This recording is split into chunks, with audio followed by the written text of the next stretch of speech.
Wednesday, July 22nd, 2026, coming up on Roland Martin Unfiltered, streaming live on the Black Star Network. The family of Nolan Wells releases their independent autopsy results today at the NAACP convention in Chicago. We'll tell you what was said. Also, Senator Raphael Warnock talks about white supremacy, Trump and the housing bill, as well as what Democrats need to do to reach black voters. We'll also talk with a research firm that talks about how African Americans feel about the issue of voting in the wake of the Louisiana versus Callais decision. We'll talk about the case of a black man shot and killed in Delaware. We'll talk with the family attorney. And also, Texas Governor Greg Abbott had something to say about Texas State Representative James Tallarico not understanding black voters. I'm going to tell you how Greg Abbott ain't got a damn clue about black voters in Texas. It's time to bring the funk on Roland Martin Unfiltered on the Black Star Network. Let's go. He's got it. Whatever the miss, he's on it. Whatever it is, he's got the scoop, the fact, the find. And when it breaks, he's right on time and it's rolling. Best believe he's knowing. Putting it down from sports to news to politics. With entertainment just for kicks, he's rolling. It's on roll, y'all. It's Roland Martin, rolling with Roland now. He's funky, he's fresh, he's real, the best, you know he's Roland Martin now.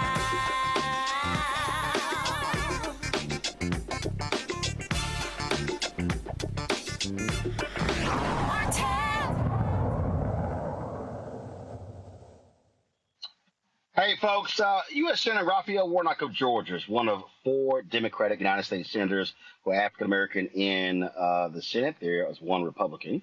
And we chatted today about a number of issues, including white supremacy within this Trump administration. We talked about, of course, what Democrats need to do to reach black voters, and also housing bill. Here is our conversation.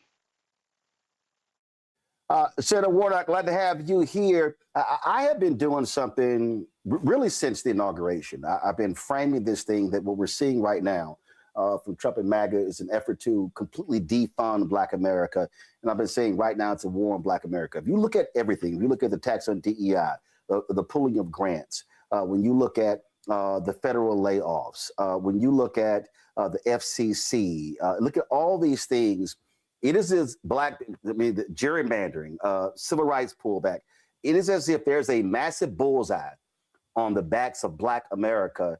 And I've been trying to get our people to understand that we cannot sit elections out because they want to completely eradicate the entire civil rights, economic rights, social justice infrastructure that has been not just built over the last 60 years, but even going back to the Reconstruction Amendments.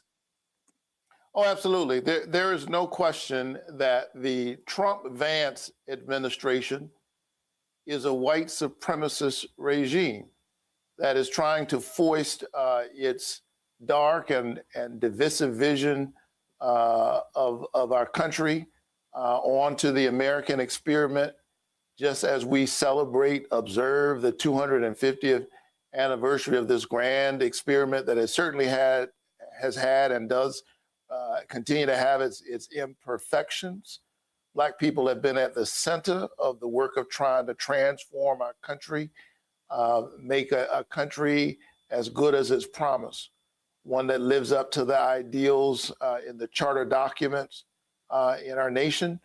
And there's no question that the Trump administration, whether we're talking about the attacks on DEI, the idea that you would turn diversity, equity, inclusion into cuss words, often at the behest of religious people. I've been saying from pulpits, in my other day job, that equity is in the Bible. The idea of inclusion and diversity, these are moral concepts.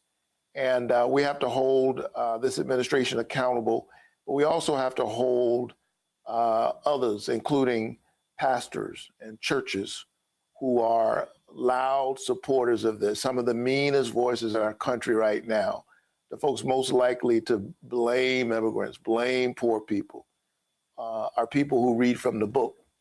And so I want to challenge them on the basis of the book. I'm a Matthew 25 Christian. And as much as you've done it unto the least of these, you've done it also unto me. And I think we've got to hold them accountable. But come this November, we got to hold them accountable at the polls. People. But this is also why. It's also why I think where we are, we have to be in this, and I have been just, Bishop William Barber and I, our frat brother, we've been talking about this here. We have to have a micro to macro strategy, but also we have to be walking people through this.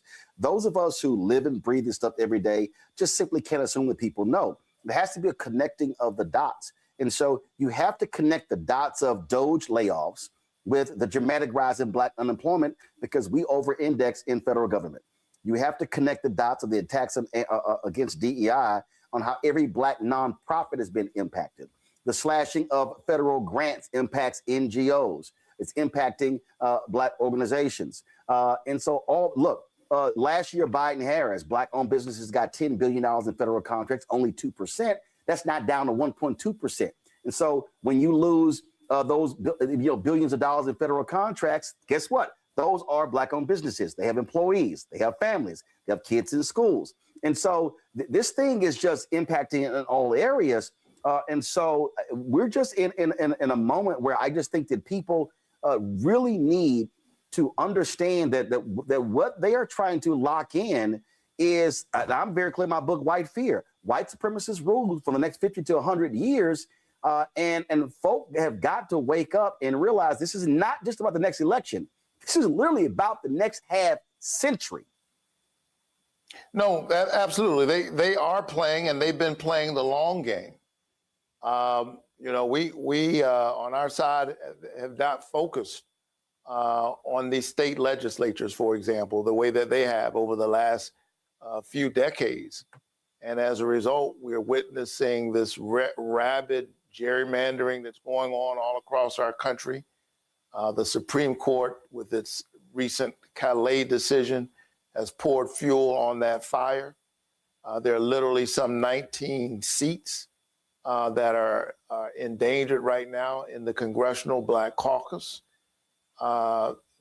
They want the opposite of the grand covenant e pluribus unum out of many one, and they are trying to shape the nation in their cruel, narrow, racist, bigoted, dystopian image.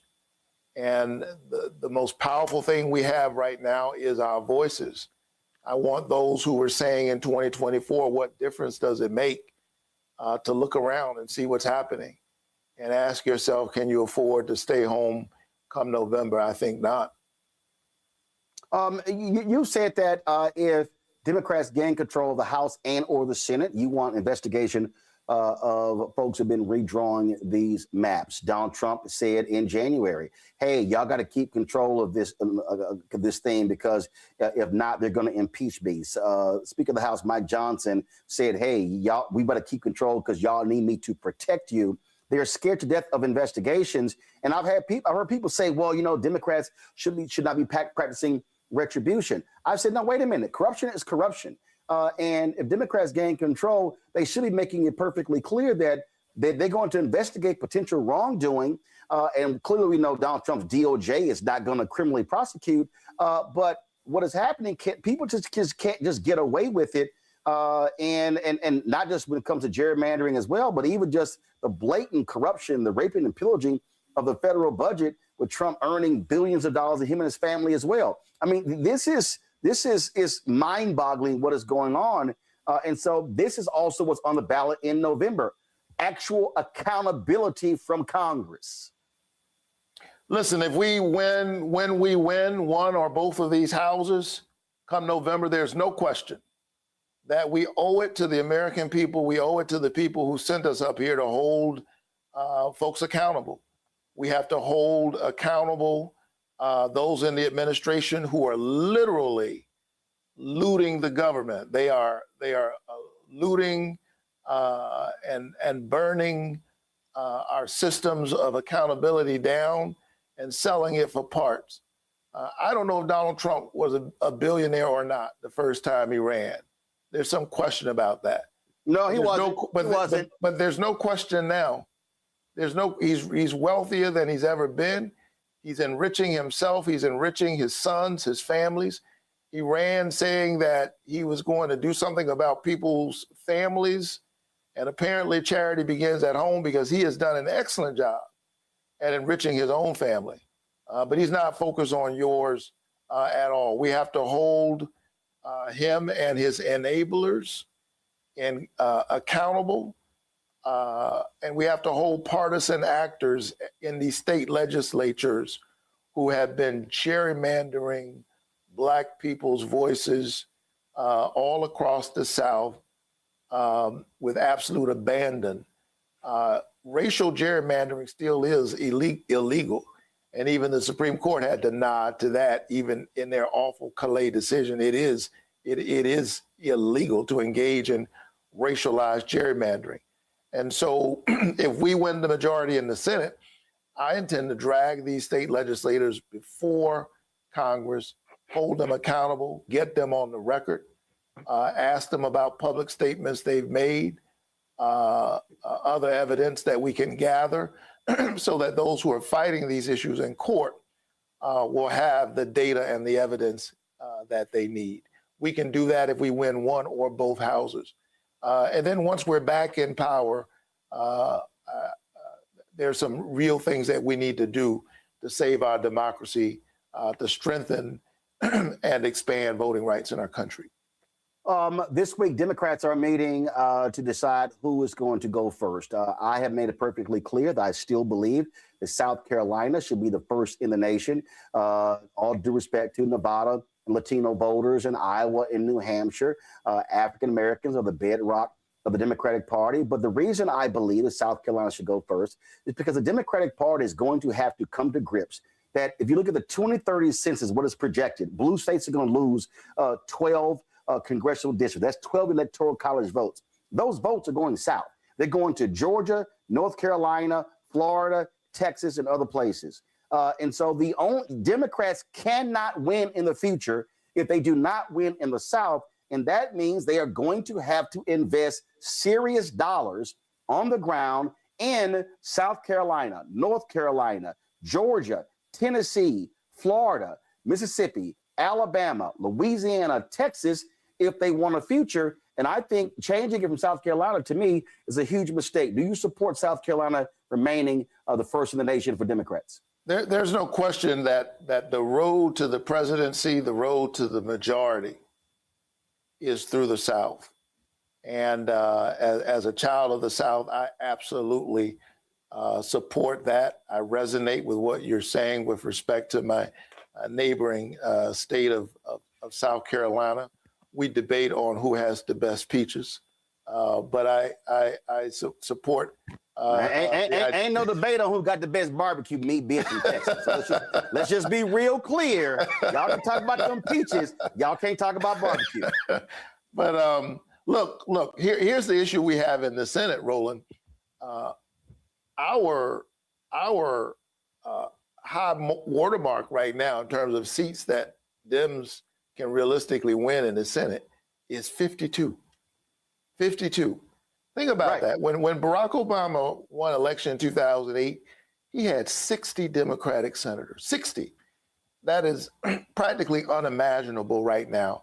We're going to have to expand our base, and a big part of that is the South, which is one of the reasons why one of the races that I've been trying to get people to pay attention to is the race in Mississippi.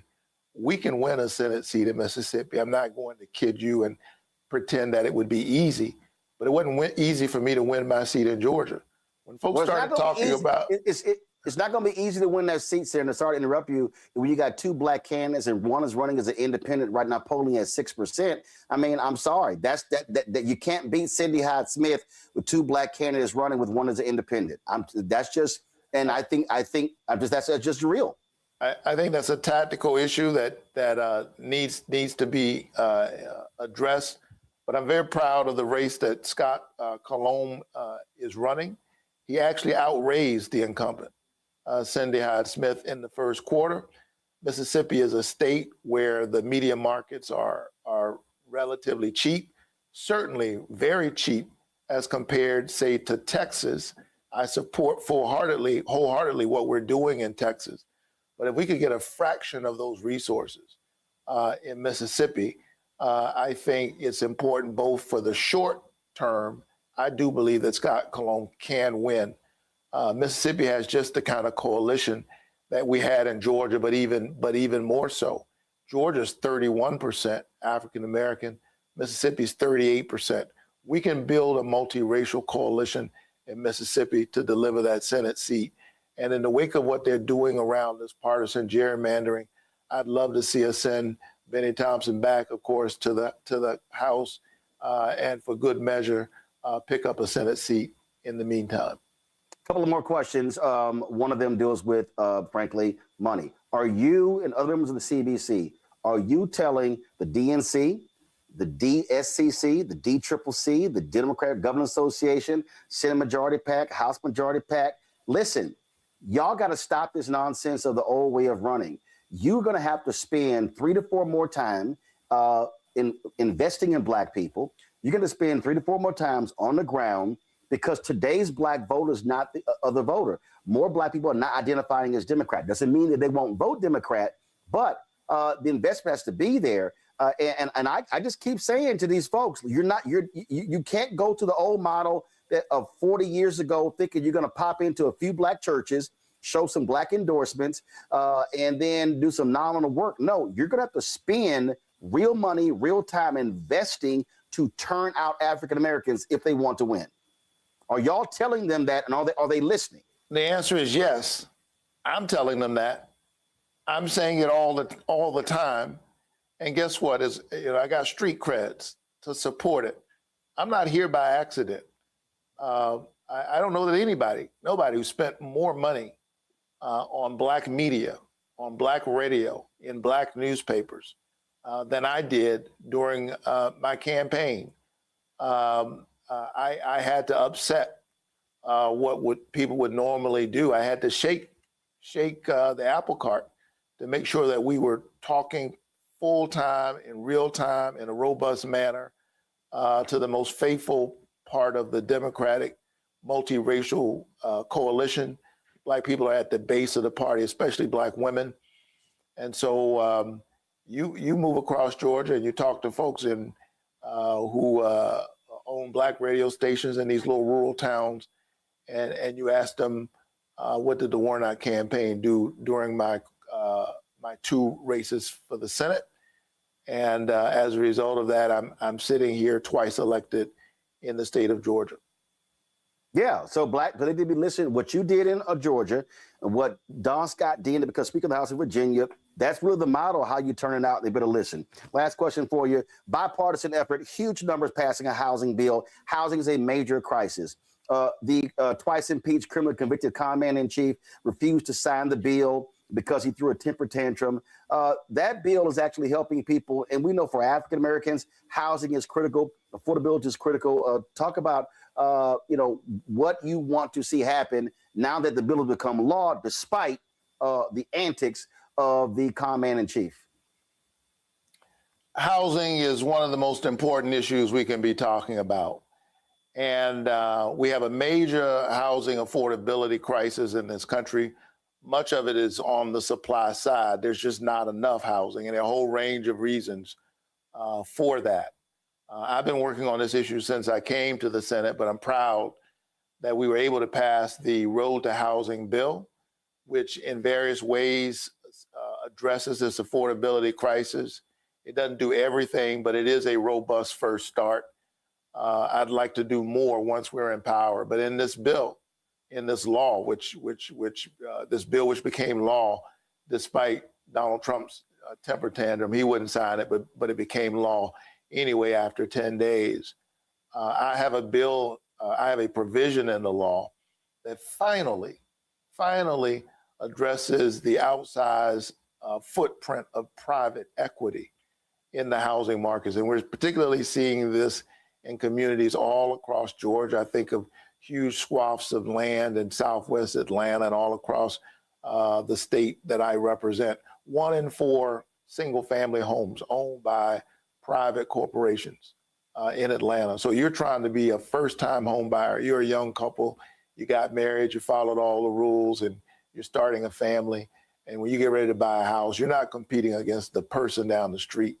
You're competing against some out-of-state private equity corporation. Well, my provision finally does something about this by putting a cap on how much they could buy and beginning to address this outsized impact of private equity, putting the squeeze on that. I've got another provision, which is the only fair housing provision in the bill, which deals with something, and you know this, Roland Black, homeowners deal with this all the time, appraisal bias. There's a tax you pay just for being Black, trying to sell your house and what people say it's worth. Well, I have a provision in the bill that has now been passed into law. If you get an appraisal and you think there's something untoward there, for the first time, you actually have some legal recourse and you can demand an additional appraisal. These are the things that we were able to do now. There are other things in the bill addressing this whole issue around NIMBY, the government red tape, the zoning laws that make it difficult for us to think outside the box about how to get housing done. All of that is in this bipartisan piece of legislation, and it's going to take some pressure off of the housing market, create more opportunity. But I look forward to the day when we can get even more done. Well, absolutely. Well, it's a lot of work to do, and I'm telling people they got to be apprised on the issues because, again, if we don't see massive change in November, it's going to be an ugly 27 and 28, and lives are truly on the line. Public policy is indeed, as you put it, it is a matter of life and death. And there are people right now in our country and even service members abroad who are dead right now because of the outcome of an election. And so your vote is a kind of prayer for the world we desire for ourselves and for our children. And so let's pray our way all the way to and through November with our and our legs, our hands and our feet. Absolutely. All right, Pratt, I appreciate it. Thanks a bunch. As for all the Qs and the Kappas, much love, though. We got pan-Hellenic love. We love everybody. I call them youth groups. I call those L-I-L, Lil Youth Groups. You know why you say that? Because you don't need them to vote for you. I need all the pan-Hellenic to vote for me. You can still call them that because they know it's true. I appreciate it. Thanks a lot. Everybody. All right. All right. All right, folks, let's bring in my panel. Joining me right now, Rebecca Carruthers, President and CEO, Fair Election Center out of Washington, D.C. Robert Patillo, civil rights attorney, Patillo Law Firm out of Atlanta. Derek Jackson, state representative out of Georgia. Glad to have all three of y'all here. I'll start with you, Rebecca. What Senator Warnock talked about, obviously, those issues. Listen, that's what's going to be on the ballot. These attacks on Black America. Trump don't give a damn about housing. He's about lining his own pockets. But I keep saying what has to happen is, as opposed to folks fixating on marches and rallies right now, and they serve a purpose, we should be having more teach-ins, more training sessions, connecting the dots to get people to understand what the issues are, who's in charge, and how their vote actually makes a difference when it comes to these life-changing, life-altering issues. You know, the most important thing that the senator talked about is he talked about policy through the lens of life and death. And he's absolutely right. And there are many activists on the ground who are talking about policy in those terms. I know sometimes we talk about Black representation and we talk about, oh, we need Black people. But here's the thing that's also important in this moment. We need people who are in power, who are advocating for Black policies that help push Black communities in this country forward, because it is life and death. If we're talking about housing, the life expectancy of your housed versus unhoused is quite different. When we're talking about a mountain of student loans, the ability to actually feed your family and not be in a 30-year hole because you're trying to pay hundreds of thousands of dollars back because you pursued education in hope for a better life. When we talk about food apartheid, food scarcity, when we talk about these issues, this is life and death. Of course, when we talk about foreign policy, what's happening with the U.S. and its increased aggression in the Middle East, specifically Iran. When we talk about these issues, we do have to understand that stakes are high, and that we're seeing that white supremacists in this country, they're playing for keeps. And so we have to have that same level of intensity as we're discussing policy. And yes, voting is important. Of course, I would say that because I run a national voting rights organization. But voting is one of many steps. But taking the time to examine policy helps people cut through misinformation and disinformation that we see online. The final thought that I would add here is that look out. You're going to see an increase in foreign interference on information on online platforms. It's not just about the midterms, but for many people, we have started the march to 2028. Robert? Look, Roland, I think the conversation with Senator Warnock was so important, primarily because I've dealt with a lot more Gen Zs recently. And they are by far the most detached generation politically at their age of anything I can remember in recent memory. I remember when we were all 22 years old, out marching and protesting Bush's reelection, saying we're going to stop the Iraq war, saying that we were going to fight back against the genocide in Darfur, those sorts of things. Who Democrats have to realize, this next generation is not interested in the same politics and policies of the past. You can't just simply roll out of bed and count on them to turn out. You have to present to them policies that they believe in, things that will actually make their lives better, and not just simply say how the other side is terrible. If you are 18 right now, you've been dealing with Donald Trump since you were 10 years old. You've spent the majority of your life with this presidency, and therefore you don't understand what America was like beforehand. Pointing out the absurdity of Trump is no longer a winning strategy. You have to push forward the policies that you actually know will help the American people, and we have to get rid of this old guard that for some reason thinks we can play the same game again and again and again. This is a new post-Obama radicalized young generation that's looking for leadership and is looking for bold and strong solutions, and that's what's going to win going forward, not simply recycling and retreading the same things we've done for the last 40 years. Derek? You know, I absolutely agree with my dear friends that I shared a panel with this evening, but I'm going to just take a different kind of pivot. I'm happy that Senator Warnock was able to deliver and actually got this bill passed, right? Because we as Democrats, we often tell every campaign election cycle what we want to do, all the promises that we make, and unfortunately, we don't deliver. This is one that he delivered on. I mean, right here in Georgia, as he already articulated, 1 out of every 4 homes, Roland, owned by someone on Wall Street, and our housing market has went through the roof. And so, as we continue to articulate this quality of life and this American dream, here Senator Warnock was able to deliver, I think, a very hallmark piece of legislation to tell the American public, you do get out and vote, and you vote for someone that align with your interests, we can deliver, and then hold them accountable to get that particular thing done. And so I enjoy the fact that this Housing Act has been done in spite of the person that's in the Oval Office. All right, folks, got to go to a break. We come back. We're going to talk about a new research that shows where black voters stand in the wake of the Supreme Court's Louisiana versus Callais decision. We'll also be talking about the results of the Nolan Wells independent family autopsy. All of that right here, Roland Martin Unfiltered, right here on the Black Star Network. All right, folks, let me tell you about Chapter. Now, if you're on Medicare or about to be, the system is not set up to work for you. Too much fine print, too many plans, and too many people making money off of your confusion. And look, we're used to this. We're no strangers to systems that don't have our best interests at heart. But we don't have to accept it when it comes to Medicare. That's why I'm telling you about Chapter. Their advisors are independent and honest. In fact, they're the only Medicare advisors that compare every plan nationwide. And they're focused on one thing: what works for you. If there's a better plan out there, they'll find it. If you're already in the right one, they'll tell you that too.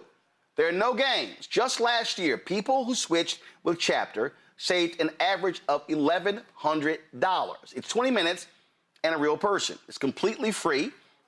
My parents actually have already called. My mom sent me a text. Folks, give Chapter a call at 724-264-8281, 724-264-8281, and connect with someone you can trust. Folks, these are the kind of services that we need for our audience here at Roland Martin Unfiltered and the Black Star Network. So call Chapter right now, 724-264-8281. With medicine and science under attack, I want to keep you and your family informed and healthy. I'm Dr. Ebony Hilton, and I knew at the age of 8 that I wanted to be a doctor. So I studied hard and became the first African-American female anesthesiologist hired at the Medical University of South Carolina since its opening in 1824. And I always say I was made into a doctor, but I was born to be a mom. And as a new mom, wife, sister, daughter, and friend, I understand how frightening a medical crisis can be. I care for individuals on some of the worst days of their lives, and it's my mission to provide you with a safe space to gain clarity on issues affecting your mind, body, and soul. I recognize that there are health disparities, particularly as it pertains to race, and I want to help bridge the gap between you and your healthcare providers. Join me every Thursday for Second Opinion on the Black Star Network, where each week I'll invite experts from various medical fields to share the latest health news. We'll discuss topics such as the vaccine debate, mental and sexual health, medical bias, infertility, menopause, andropause, nutrition, and aging. Together with my medical colleagues, we aim to provide you with a second opinion. Don't miss it, Thursdays only on the Black Star Network. Next on the Black Table with me, Greg Carr. Brown versus the Board of Education. The history books call it the court decision that ended racial segregation in American schools. But a brand new book, Jim Crow's Pink Slip, uncovers a devastating unintended consequence of that 1954 Supreme Court decision. We may, if we were lucky, have been the very last generation of Black students to have experienced these generations of Black teachers who have never been replaced. Dr. Leslie Fenwick joins us to talk about her book and the actions following that landmark decision that dealt a virtual death blow to Black educators. That's next on the Black Table, right here on the Black Star Network. Hatred on the streets, a horrific scene, a white nationalist rally that descended into deadly violence. White people are losing their damn minds. As an angry pro-Trump mob storms the U.S. Capitol, We're about to see the rise of what I call white minority resistance. We have seen white folks in this country who simply cannot tolerate Black folks voting. I think what we're seeing is the inevitable result of violent denial. This is part of American history. Every time that people of color have made progress, whether real or symbolic, there has been what Carol Anderson at Emory University calls white rage as a backlash. This is the rise of the Proud Boys and the Boogaloo Boys. America, there's going to be more of this. Here's all the Proud Boys, guys. This country is getting increasingly racist in its behaviors and its attitudes because of the fear of white people. The fear that they're taking our jobs, they're taking our resources, they're taking our women. This is white fear.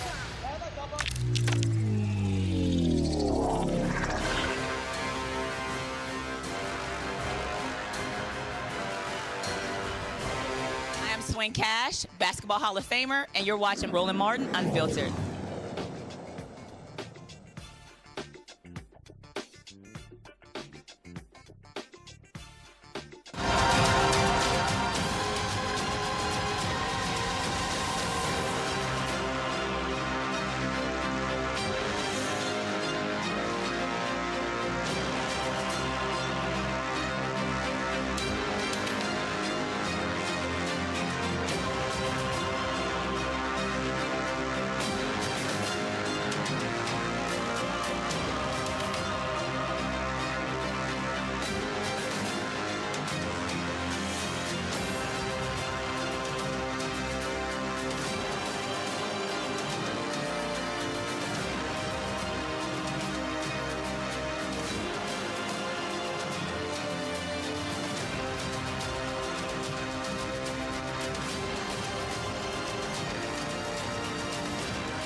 The Supreme Court's Louisiana versus Callais decision had a devastating impact on black political power. Already, we've seen Republicans wipe out congressional and state seats, and they plan to do more after the midterm elections. Well, where do black voters stand on this? How are they responding?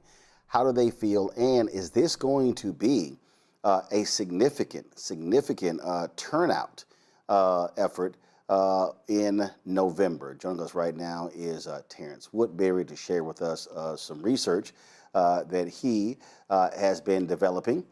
He is the president and founding partner of HIT Strategies. Glad to have him join us to talk about this here. So, Terrence, take us through this new data that you now have. Thank you so much for having me, Roland. You know, we have long known that when people are upset, when they're pissed off, when they feel attacked, that these resistance movements that they result in can win elections, just like we saw in 2020, where the Black Lives Matter movement mobilized young people across America, delivering Democrats to victory. In 2022, we saw the same thing with the abortion rights movement, with the young people again being mobilized to protect abortion rights in the wake of the Dobbs decision, which prevented the red wave. And now in 2025, when we started watching these resistance movements, whether it was the No Kings movement or the Ice Out movement, HIT Strategies began to observe that the complexion of these movements were changing and the age of these movements were changing. They were just a little bit older and a little bit whiter. And so we started to observe what's going on with Black folks. We started the Black Ops Coalition, anchored by a bunch of Black civil rights and voter engagement organizations. And what we found is that, number one, Black folks are engaging in this resistance movement. We're engaging very differently. Number two is that since the Callais decision that gutted the Voting Rights Act and began to systematically oppress Black votes and Black power across the South, that Black folks see what's happening, that they are more engaged in what's happening. In fact, 65% of Black folks say that the attacks on voting rights across the South have made them more likely to vote. And we've seen activation, engagement, that Black people are taking actions now. In fact, 75% of Black voters say that they've taken at least 3 actions to combat voter suppression. And that's up from 62% of Black people that have been activated this time last year. And so, look, we've long said this, Roland.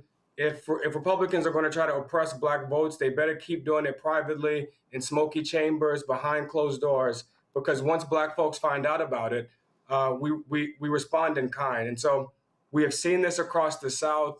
We know the South are not red states. They've just been oppressed states. And now what we're seeing in places like Georgia and in South Carolina, where that oppression is front and center, where state legislatures have attempted to gut, 2 Black congressional seats in Georgia, and the resistance movement stopped them. In South Carolina, they tried to snatch Representative Clyburn's seat, and the resistance movement stopped them. And more importantly, Roland, what we're seeing is that in these Democratic primaries that have happened after the Callais decision in places like Georgia and South Carolina, that Black voters are surging.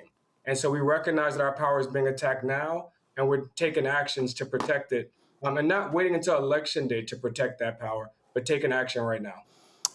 When I think about generations, when I think about what the numbers look like, I've often said this on this show. I really started watching this 36 years ago.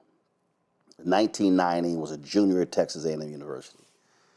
And I was listening to the conversations of African Americans. So I'm born November 14th, 68. My brother's born November 13th, 1967. He's a year ahead of me. So that generation, so he goes to Texas A&M in 1986. I go in 1987. So we go to college. 18, 19 years. This is how people don't understand the math. King gets killed in 68. So we literally were that first generation that was born and went to college after the death of MLK. So I'm listening to conversations, and what I'm looking at and realizing is that that generation is coming out of school, first job actually making more money than many of our parents. And so I'm listening to terms of what they're paying attention to. And that's when I first started really saying, hey, y'all, we better be mindful of this generational gap that we're seeing. So we go from baby boomers to Gen X. Then we go from Gen X to millennials. Then we go from millennials to Gen Z. And behind Gen Z is Gen Alpha. So your research pointed this out. You said that Black Gen Z, go to my iPad, are less likely than boomers to, this is what the research showed, Black Gen Z are less likely than boomers to fight for freedom and racial justice.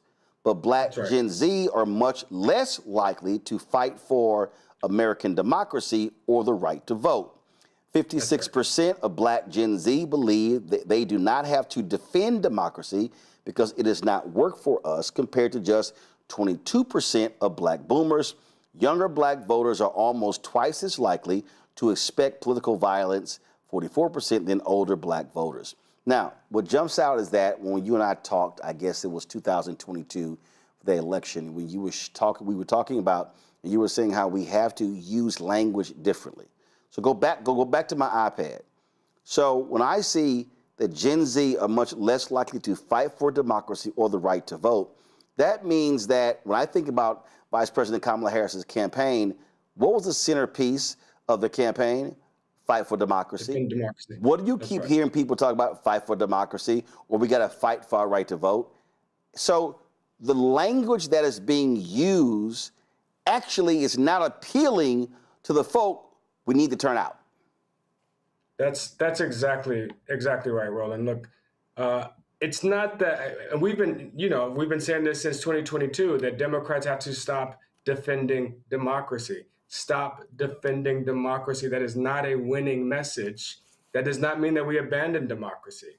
But young people, specifically Gen Z millennials, who have seen multiple candidates get the most votes and still lose, who have seen an insurrection, who have seen candidates refuse to accept the outcome of elections.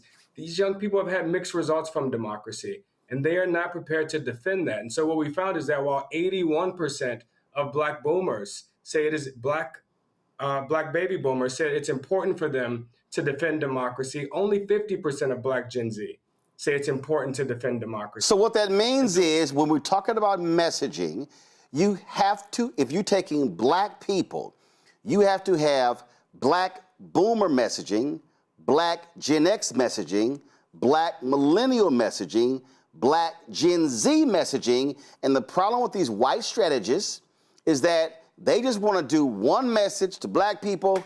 That's it. And the candidates as well. And what I keep saying is, like, no, you have to have a micro targeting strategy. And this also goes for Black politicians and Black groups. We have to be talking to different generations in a different way.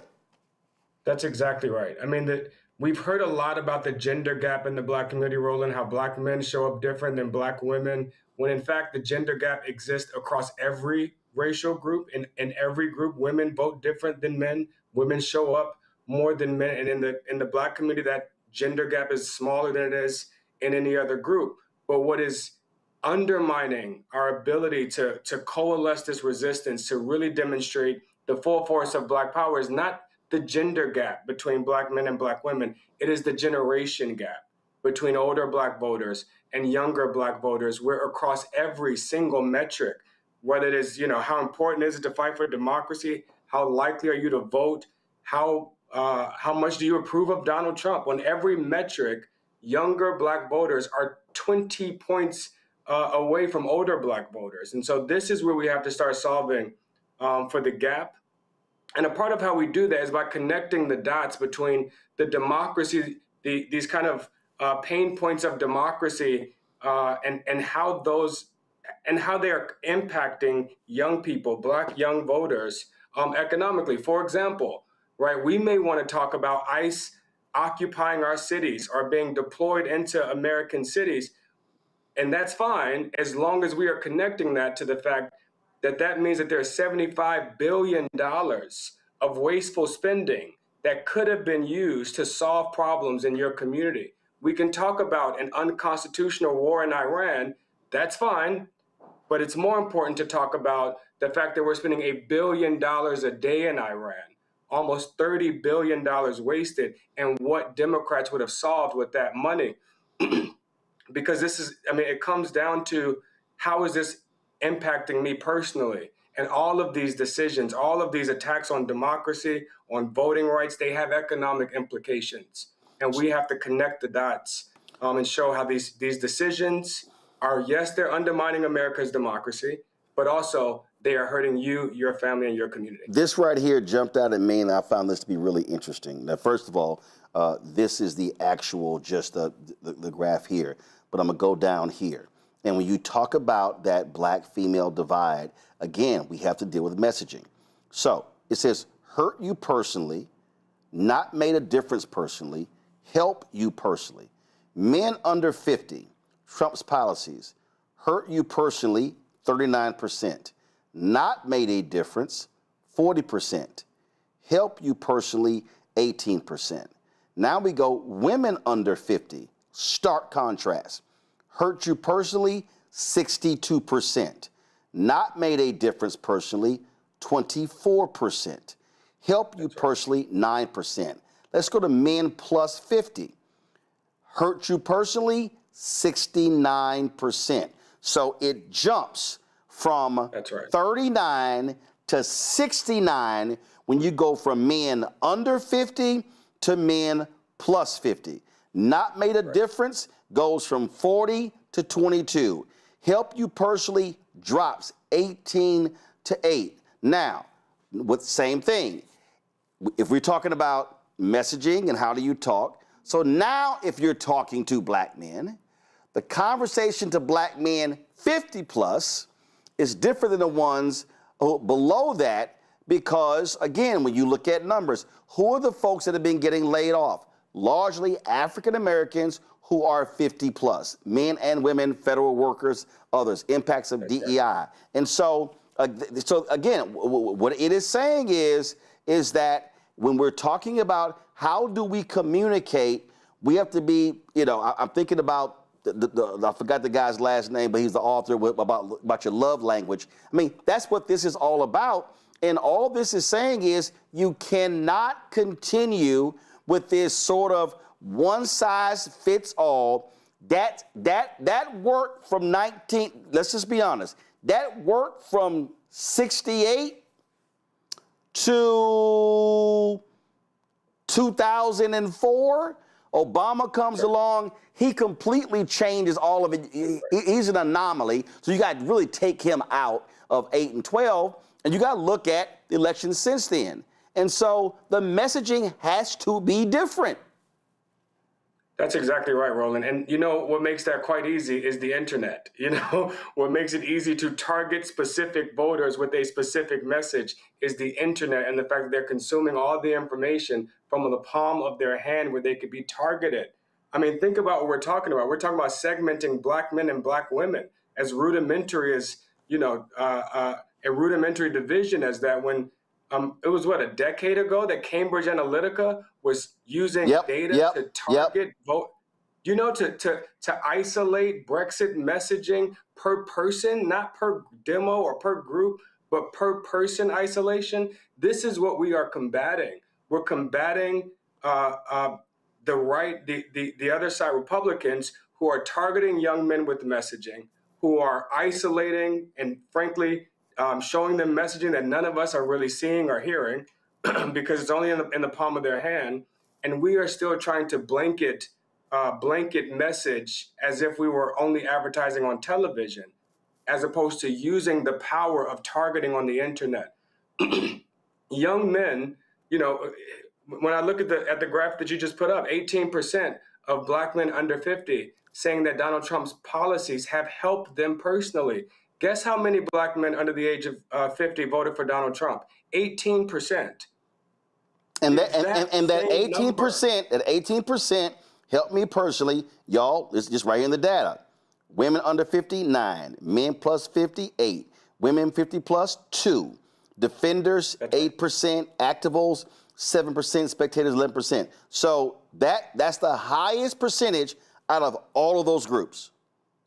And look, Roland, keep that up for a second, because I just want to draw this correlation. I'm going to get in the weeds a little bit here with correlations. But when you just look at that bottom row, Black men under 50, 18% say that Donald Trump's policies have helped them personally. 18% voted for Donald Trump. Black men over 50, only 8% said that Donald Trump's policies to date have helped them personally. 8% of Black men under 50 voted for Donald Trump. Look at Black women over 50. Only 2% say that Trump's policies in his second term have helped them. Only 2% of Black women voted for Donald Trump. I mean, it's a direct correlation. We have to now demonstrate how the actions of this federal government are hurting these Black men personally. and the Black Ops research demonstrates how we do that. Last question for me, then I'm gonna go to my panel. As a part of this, when you were doing this, did you ask folk where they're getting their information from, which also speaks to how we should be communicating with them? Yes, so we dive a lot into where they're getting information, but also we dive into who the trusted messengers are, who they need to hear from. And there's a couple of things happening here. Number one, Barack Obama and Michelle Obama remain the most trusted messengers in the Black community. That ain't gonna change no time soon. But what's most important is who comes right after them. And that is people like me and people like you, right? They want to hear from their peers. In this age of kind of, this splintered communications ecosystem where everyone is hearing a different message, everyone is reading a different message. There it is there, Barack Obama, 51% of Black voters say that he's the most trusted messenger. But right after Barack Obama are people like them.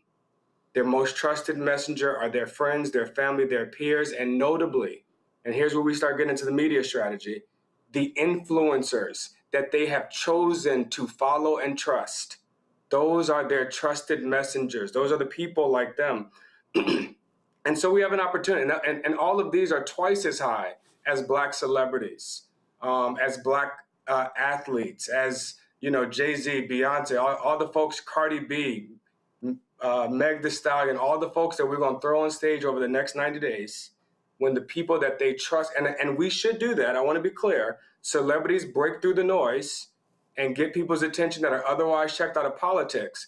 But when it comes to changing what they believe, when it comes to making those 18% of young Black men who say that Trump's policies have helped them, when it comes to changing those perceptions, they need to hear from their peers. They need to hear from other young Black men.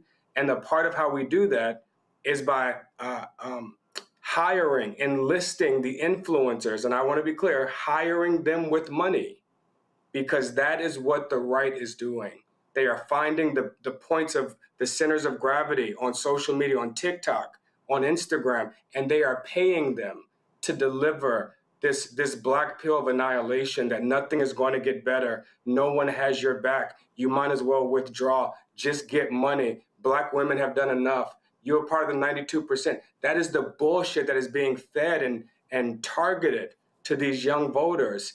And we can only counter that with other influencers that they have already chosen to trust. It's the equivalent, Roland, of what we used to call feeding the streets, putting money on the streets in street teams. When we used to meet Black men where they are, we were meeting them in barbershops. Well, now meeting them where they are is in the palm of their hand. And the messengers that they trust, they already follow. Oh, yeah, listen, I mean, those messengers. Listen, my friend, Brother Todd Brown, hit me today, and he said his son came home and he was like, yo, he said, man, why y'all didn't tell me about Roland Martin? Because his barber leaves the show on the moment he opens. Because we have this show. We also have a 24-hour channel on YouTube that you can just put on and circulates. And he was talking about that. I've got other. So the point is, what I keep saying is, you have to produce the content that makes it available to them, and so they're touching it in their own way. And so my whole deal is, you have to be using it to be talking to them, reaching them, speaking to their issues. We're going to be dropping, I was going to have it ready, but we're changing our promos, a new show we're launching that's specifically targeting black men. But the whole point is you have to have different messaging that resonates with them. So whether it's black men, black women, black men 50 plus, under, 18, 35, is all that way. And, you know, and like I had somebody, they were like, well, you know, man, you need to have, brother told me, he's like, well, you need to have this on your show, reach the younger people. And I actually said, no, you need to have a separate show that does that. And again, he wasn't understanding what I was trying to say. I said, you can't do everything for everybody. I understand our core audience with this show is 45 plus. That's our core audience. So we created the Other Side of Change, hosted by two millennials, specifically for that. Again, folk have to understand that today's media is totally different than I normally think about it. Quickly, let me go to the panelists. Robert, your question for Terrence. Terrence, I think it's a really important conversation because often we have this generational divide between before it was boomers and Gen Z, and then it was Generation X and Generation Alpha, etc. What do you think has to happen in order to create the type of messaging that will be broad-based enough to get all these disparate groups on the same page? You know, we're trying to get people who listen to both Patti LaBelle and the City Girls to vote for the same people. What has to happen to get that messaging out there? Never gonna go on the same page. If I take it a step back, people, and this is something I've continued to advise Democrats, is that when people are experiencing pain, frankly, when their lives seem to suck, they need a reason for that pain. And it can't just be because I ain't doing something right. I got the degree, I went to school, I did all the things you told me to do, and this shit still sucks. And those people need a pain, and young black men are experiencing a separation and isolation, struggling to enter into this workforce and to find their footing. And these are young black men that got degrees, saddled with debt, and still can't get a footing. Those young black men need a reason for that pain.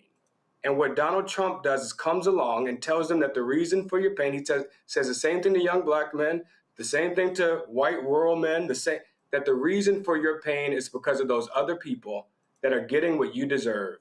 Those immigrants, those Muslims, those trans kids.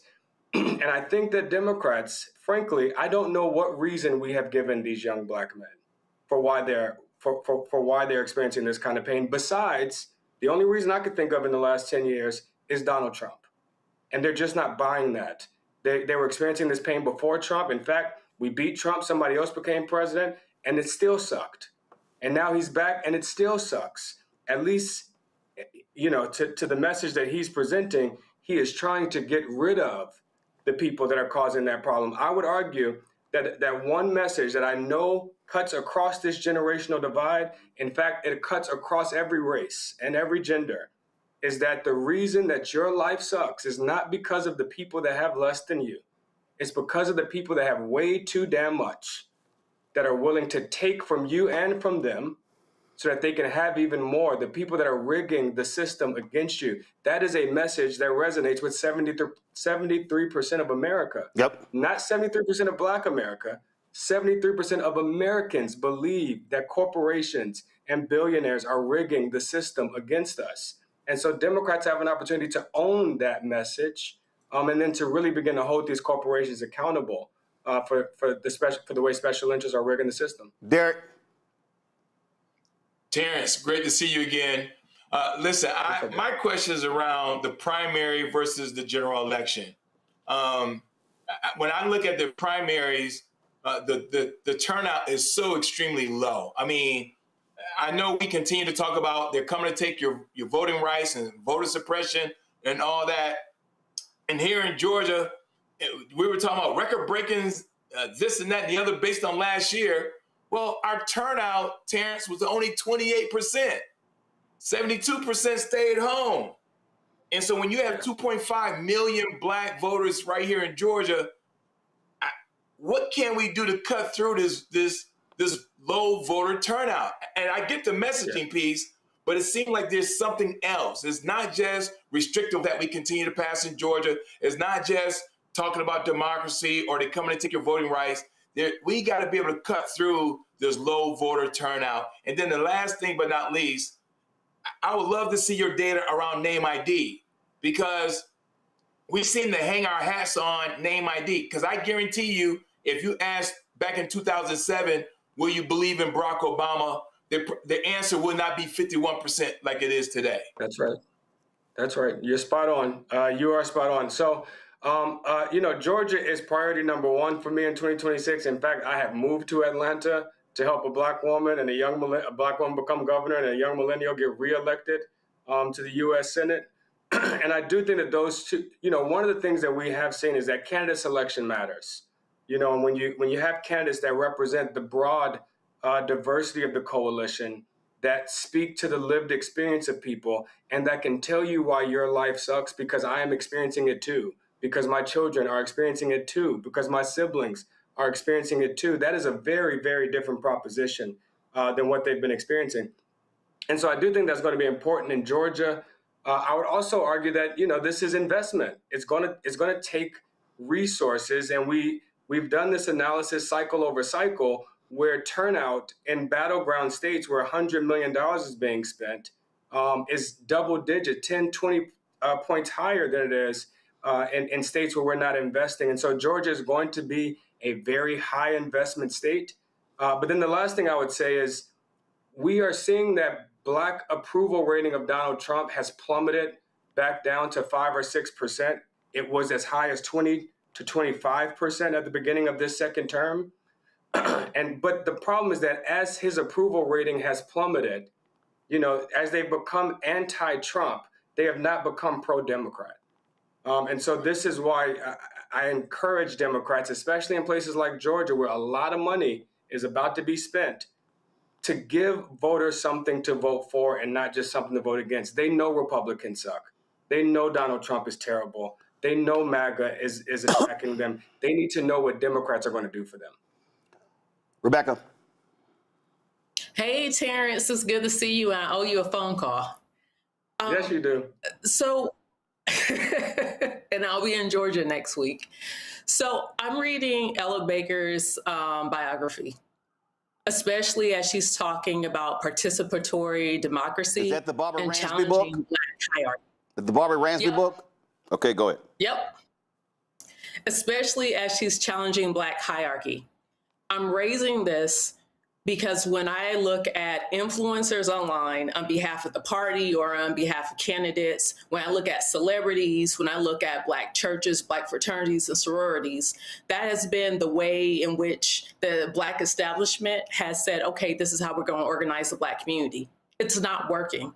So how do we get the Black entrenched establishment to understand that we have to get everyday Black people involved into this thing if we're actually going to do something to move our communities forward? Luckily, frankly, I don't know how we convince the Democratic establishment to do things differently without replacing more of them, frankly. I'm going to get in trouble for saying that. But that is why it is so important for organizations like yours, for grassroots organizations across the country, Block Wisconsin and Detroit Action and Power Pennsylvania and Top Texas Organizing, that all of these groups that have become a center of gravity in our community, that they are funded, that they are well resourced, because they are doing a lot of the work that state parties used to do. And so, as the national party, I believe is kind of in a soul search for the brand of the party that I don't know will be answered until 2028. That we just have to make sure that the groups that are on the ground, that have demonstrated a proof of progress, that have been on campuses the way you have, organizing and mobilizing and registering young people, that those groups are actually well funded, because that's where the work is happening. All right, Terrence, where can people go to check out all of the research? Yeah, please check out the Black Ops Project. We've been conducting this research for the past year. Focus groups, polls, top lines, all the focus group clips can be found at www.hitstrat.com /Black Ops. And please, I really encourage you to listen to some of these focus group clips. Listen to the pain in these black voters instead of us talking about these black voters. Well, what we'll do is we'll also we'll pull some of that so we can actually share this so people can actually see it and understand it. Terrence, we appreciate it. Thanks a lot. Thank you, brother. Folks, quick break. We come back. We're going to talk about a critical case out of Delaware. Black man shot and killed. Family demanding answers. You're watching Roland Martin Unfiltered on the Black Star Network. Support the work that we do. Join our Bring It Funk fan club. You want to contribute via Cash App. Use a Stripe QR code. You see it right here. Text the money order, make it payable to Roland Martin Unfiltered. P.O. Box 57196, Washington, D.C. 20037-0196. PayPal R Martin Unfiltered. Venmo RM Unfiltered. Zelle Roland at RolandSMartin.com. Roland at RolandMartinUnfiltered.com. Back in a moment. All right, folks, let me tell you about Chapter. Now, if you're on Medicare or about to be, the system is not set up to work for you. Too much fine print, too many plans, and too many people making money off of your confusion. And look, we're used to this. We're no strangers to systems that don't have our best interests at heart. But we don't have to accept it when it comes to Medicare. That's why I'm telling you about Chapter. Their advisors are independent and honest. In fact, they're the only Medicare advisors that compare every plan nationwide. And they're focused on one thing: what works for you. If there's a better plan out there, they'll find it. If you're already in the right one, they'll tell you that too. There are no games. Just last year, people who switched with Chapter saved an average of $1,100. It's 20 minutes and a real person. It's completely free. My parents actually have already called. My mom sent me a text. Folks, give Chapter a call at 724-264-8281, 724-264-8281, and connect with someone you can trust.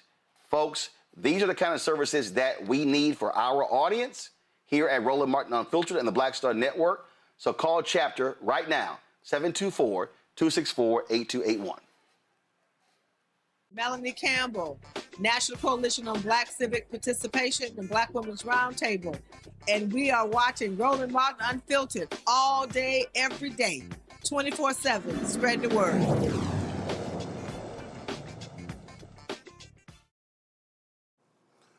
The family of Kadir Skinner is calling for criminal charges against a police officer who shot and killed the black 19-year-old in Wilmington, Delaware. Wilmington police have previously said that around 11 p.m. on June 24th, Skinner came out of his home and waved a gun at a crowd, prompting officers to open fire. However, Skinner's family insists that he was running away from a loose dog. Many are calling for justice on behalf of Skinner, including black clergy leaders.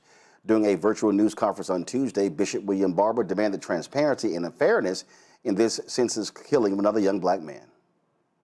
This is not just an isolated incident. Number two, we must call for even members of the police community that know things to come forward. This is not a time for the police to be in solidarity with wrong. If you know wrong was done, then you need to step up along with these men and women of God of all faith. Number three, this is about humanity. Wow, this is a 19-year-old black man. Anybody, black boy, teenager, baby to most of us, anybody that's not concerned about somebody being shot in the back has lost some of your humanity. And then finally, as Pastor Bland will say, on August 24th, we're having a mass community rally. You say, well, why is it the 24th? Why not immediately? Because we're going to make it strong and big and powerful to show that this community is not going to be on fire and be concerned for 2 days or 3 days or 1 week and then back away. That's not who you're dealing with in these brothers and sisters. That's not who you're dealing with in Pastor Bland. It's not who you're dealing with Attorney Daniels and others. This is you have to stick and stay, because Kadir at 19, not 20, not 21, at 19, he wasn't robbing a bank, but he was shot in the back. He wasn't resisting arrest, but he was shot in the back. He wasn't committing a crime, but he was shot in the back. He wasn't beating somebody down, he was shot in the back. He was shot in the back and killed, and did not die immediately, and then died over time, died without getting the treatment that maybe could have saved his life. What we believe at this point is an unnecessary, unprovoked, immoral a shooting of a 19-year-old, keep saying it, in the back. And Pastor Bland told me that piece troubles the whole nation, Pastor Bland. When every time we tell other people, they say, well, what? He was shot in the back at 19 and then laid and then died later. So Pastor Bland, we know that we're standing in solidarity. There are people all over. There has to be justice. There has to be truth. There has to be transparency. Folks, joining us right now is Harriet Daniels, the attorney for the family. Harriet, glad to have you here. Now, the Women Police Department, they released body camera footage from 3 officers showing 3 different perspectives of what took place. The first video is apparently from the officer who actually shot Kadir. Y'all can actually roll that. Walk us through your perspective in terms of what you and the family are saying with what happened here.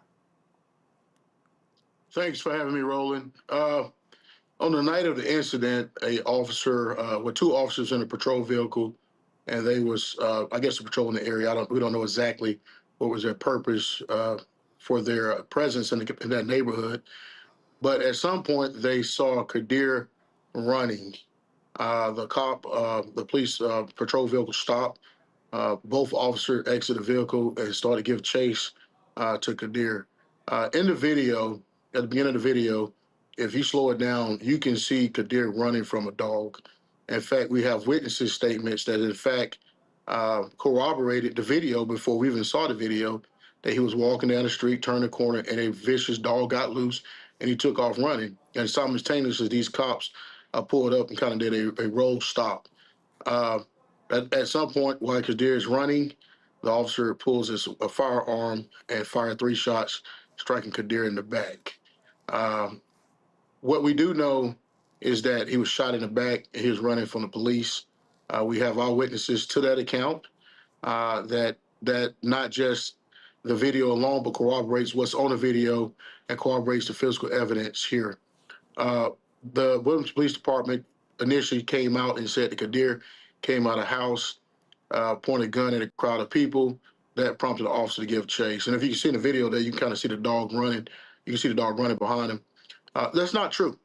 The second video shows a better vantage point of what's down the street and the direction where Kadir's running from, and that clearly showed that he was not in any way and form coming out of the house, pointing a weapon at a dog, anything in capacity. A gun was recovered away from his body. That gun was handled, picked up, but as we stated before. Looks like we lost Harriet there. We'll hope to get him back to further explain. Folks, there are other angles. Here's a third angle from the third officer who arrived on the scene. Just go ahead and roll that. And so again, there have been 3 different videos that have been released showing, roll the video please. There are 3 different videos that have been released, different angles of what took place on that night. And again, what you are hearing from this family is that they want justice. Unfortunately, we have seen far too many of these cases, Robert, where, let's just be clear, benefit of the doubt often goes to the police officer, and then when they put out there there's a gun on the scene, people just automatically go, "Yep, there you go, he's guilty, move on."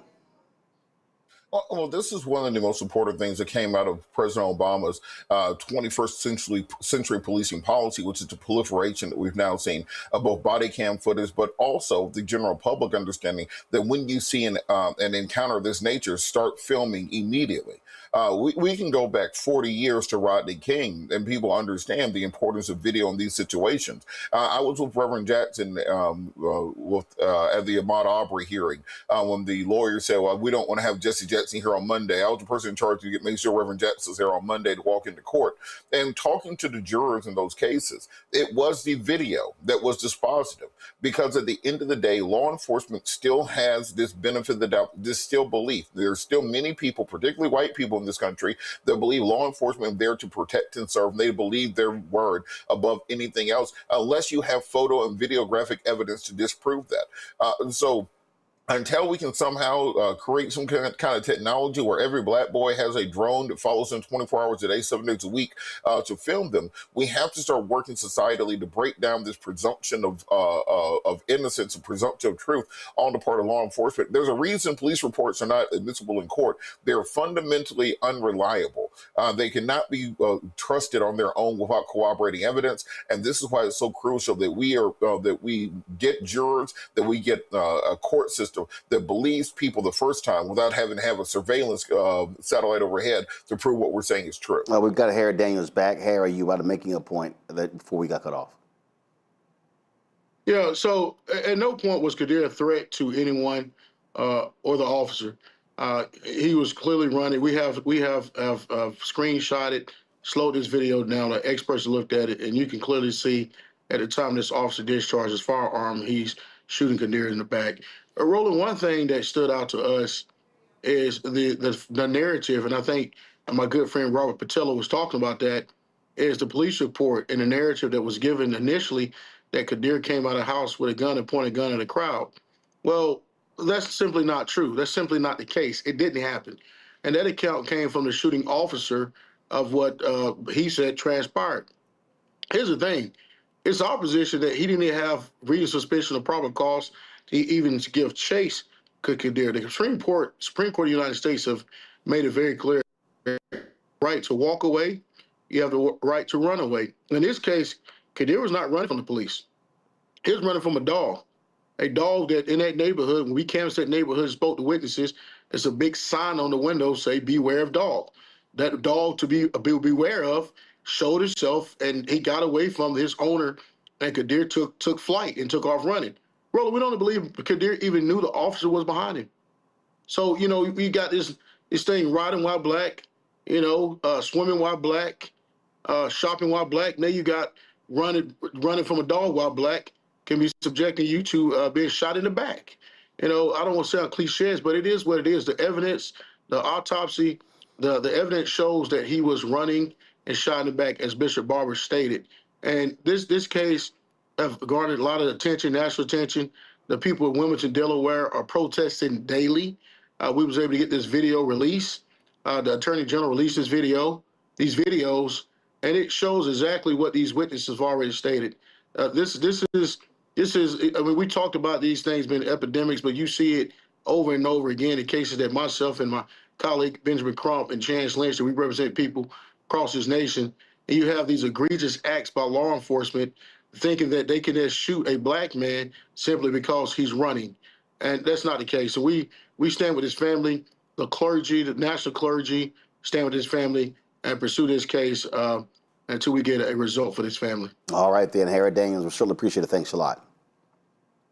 Thanks, Roland. Take care. Folks, today in Chicago, the NAACP convention, civil rights attorney Ben Crump joined the family of Nolan Wells, where they laid out their findings of an independent autopsy that was done on the body of the 18-year-old here in Washington, D.C. As in the case with Nolan Wells, at the time of this report, this forensic pathologist does not know the condition of Nolan Wells. He did not know whether he was conscious or unconscious when he entered the water.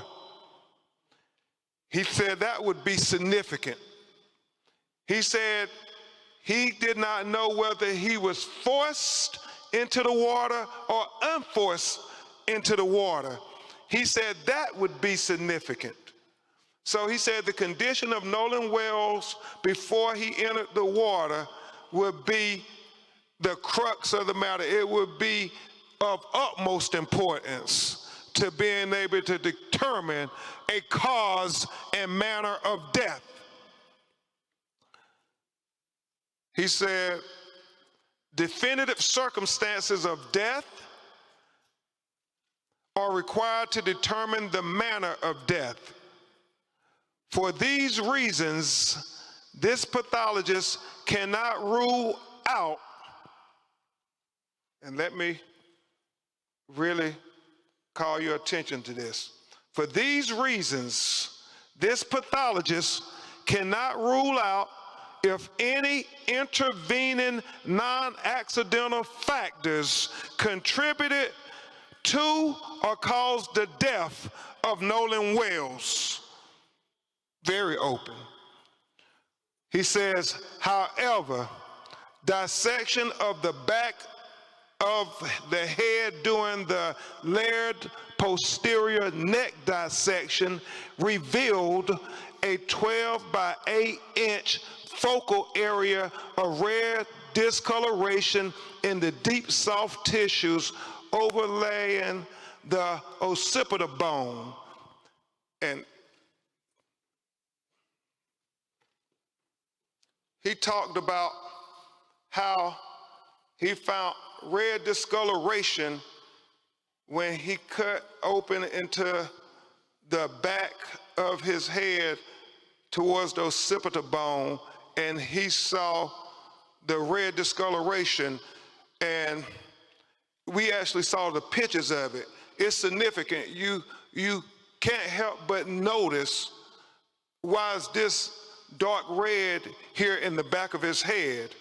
And so he was important to note that in his report. He said that etiology of this finding is unclear. There are no lacerations of the overlaying skin nor fractures of the underlying skull. These findings are inconclusive for perimortem injury due to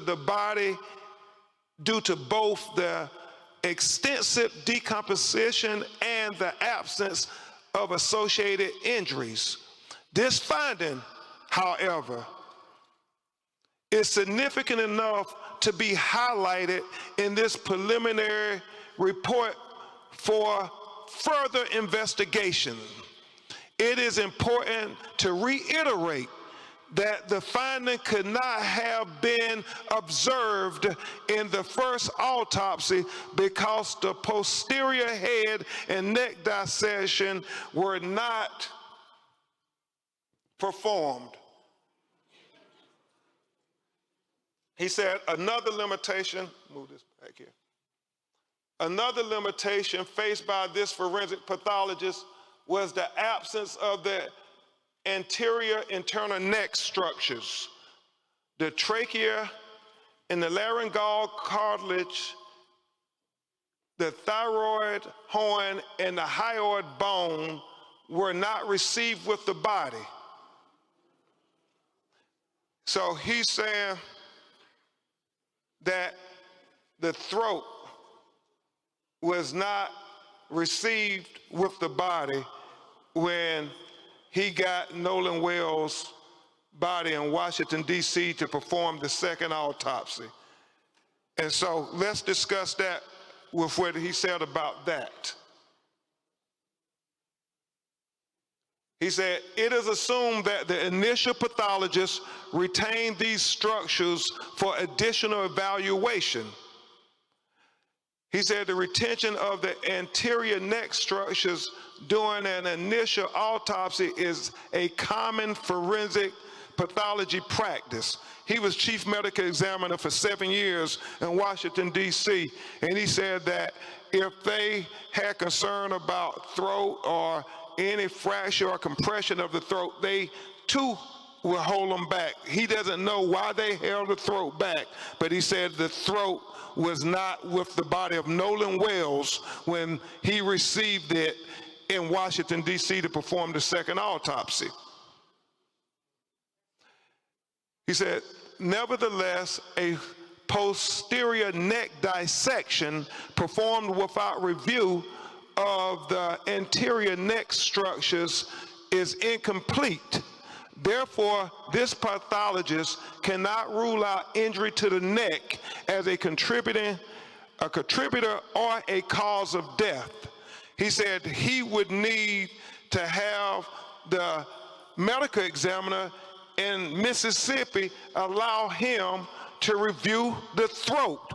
That's why he said his autopsy is undetermined pending investigation. Remember, it's about transparency. So, folks, so it was very interesting looking at some of the comments from people trying to understand what took place as to why they went to Chicago. Let me help some people out. Nolan Wells was killed in killed in Mississippi. The NAACP National Convention is in Chicago. Emmett Till is from Chicago, was killed in Mississippi.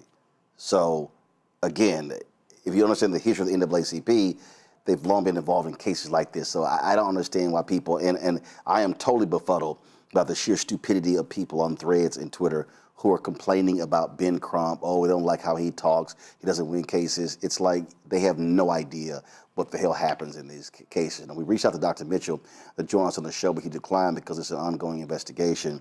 And again, we've been covering this. And Robert, again, it's a lot of conversation. People have a lot of conversation, but it is an ongoing investigation.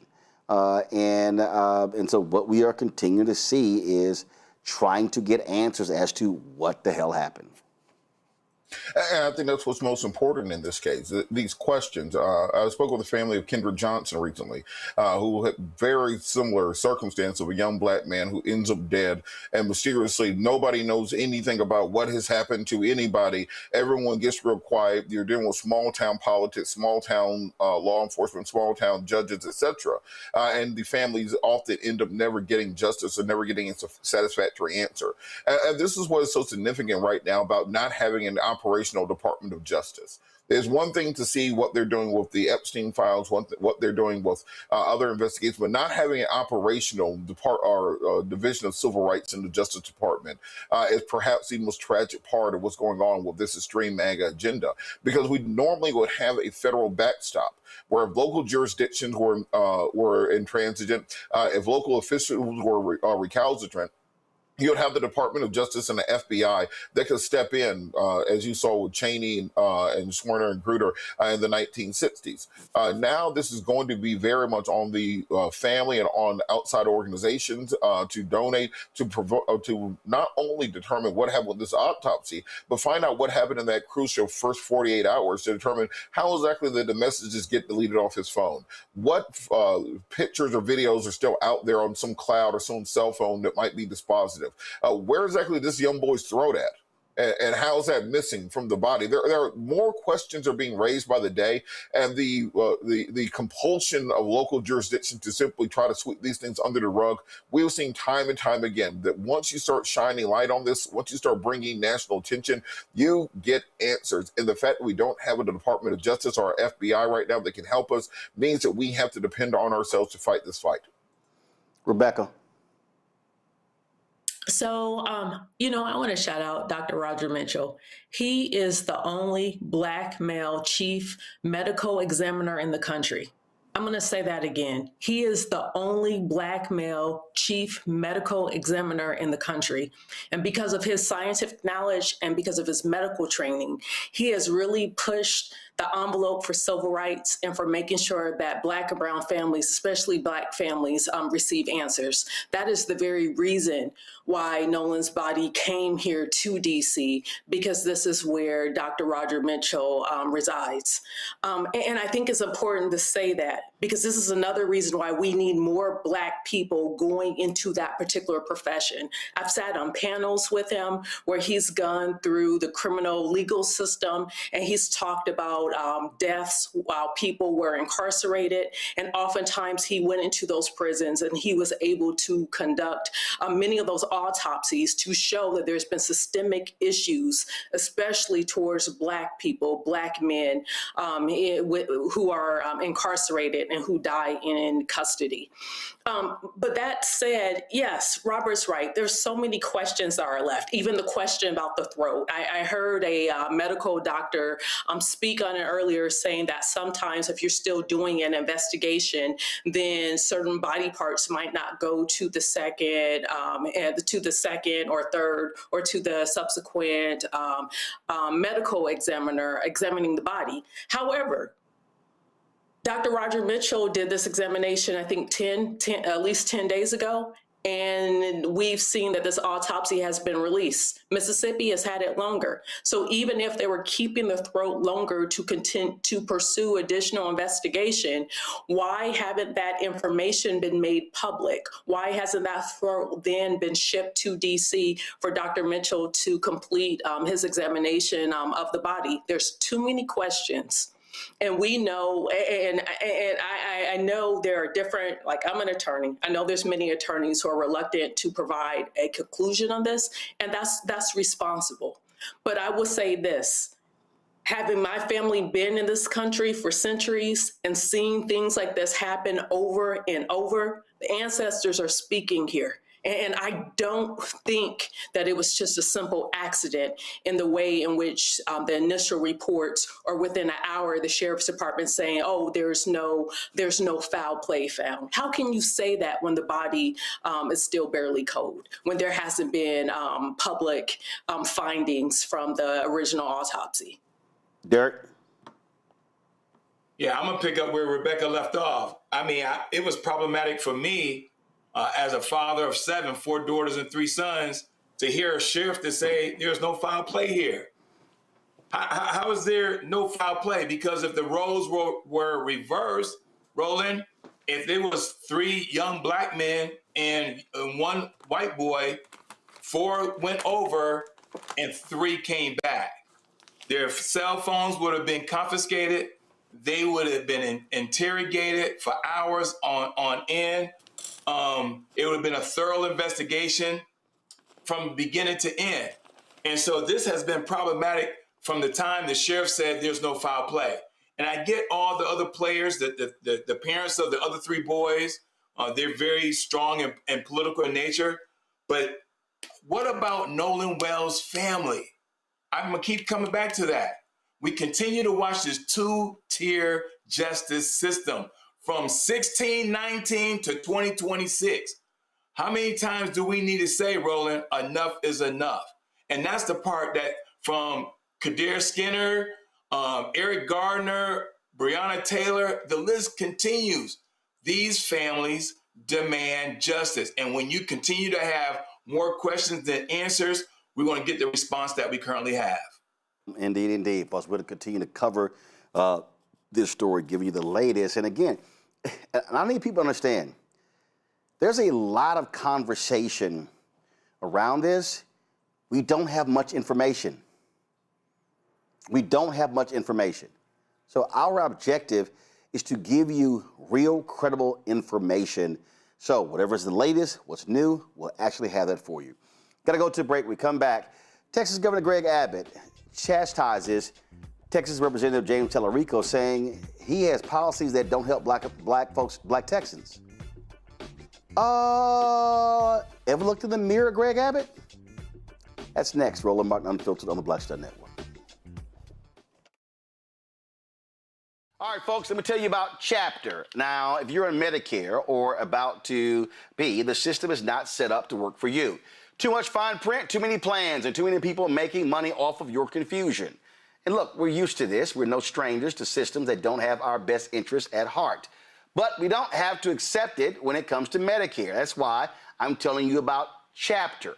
Their advisors are independent and honest. In fact, they're the only Medicare advisors that compare every plan nationwide. And they're focused on one thing: what works for you. If there's a better plan out there, they'll find it. If you're already in the right one, they'll tell you that too. There are no games. Just last year, people who switched with Chapter saved an average of $1,100. It's 20 minutes and a real person. It's completely free. My parents actually have already called. My mom sent me a text. Folks, give Chapter a call at 724-264-8281, 724-264-8281, and connect with someone you can trust. Folks, these are the kind of services that we need for our audience here at Roland Martin Unfiltered and the Black Star Network. So call Chapter right now, 724-264-8281. This week on The Other Side of Change. Black life, Black death, in a country that was never built for us. We are talking about 18-year-old Nolan Wells, his family's search for answers, and the way that our own trauma is showing up in how we are reacting to the news. Where was Nolan in the 90 minutes between when you're claiming you last saw him and when you actually left the island? Because 90 minutes is a lot of time. So where was he? Tune in on The Other Side of Change, only on the Black Star Network.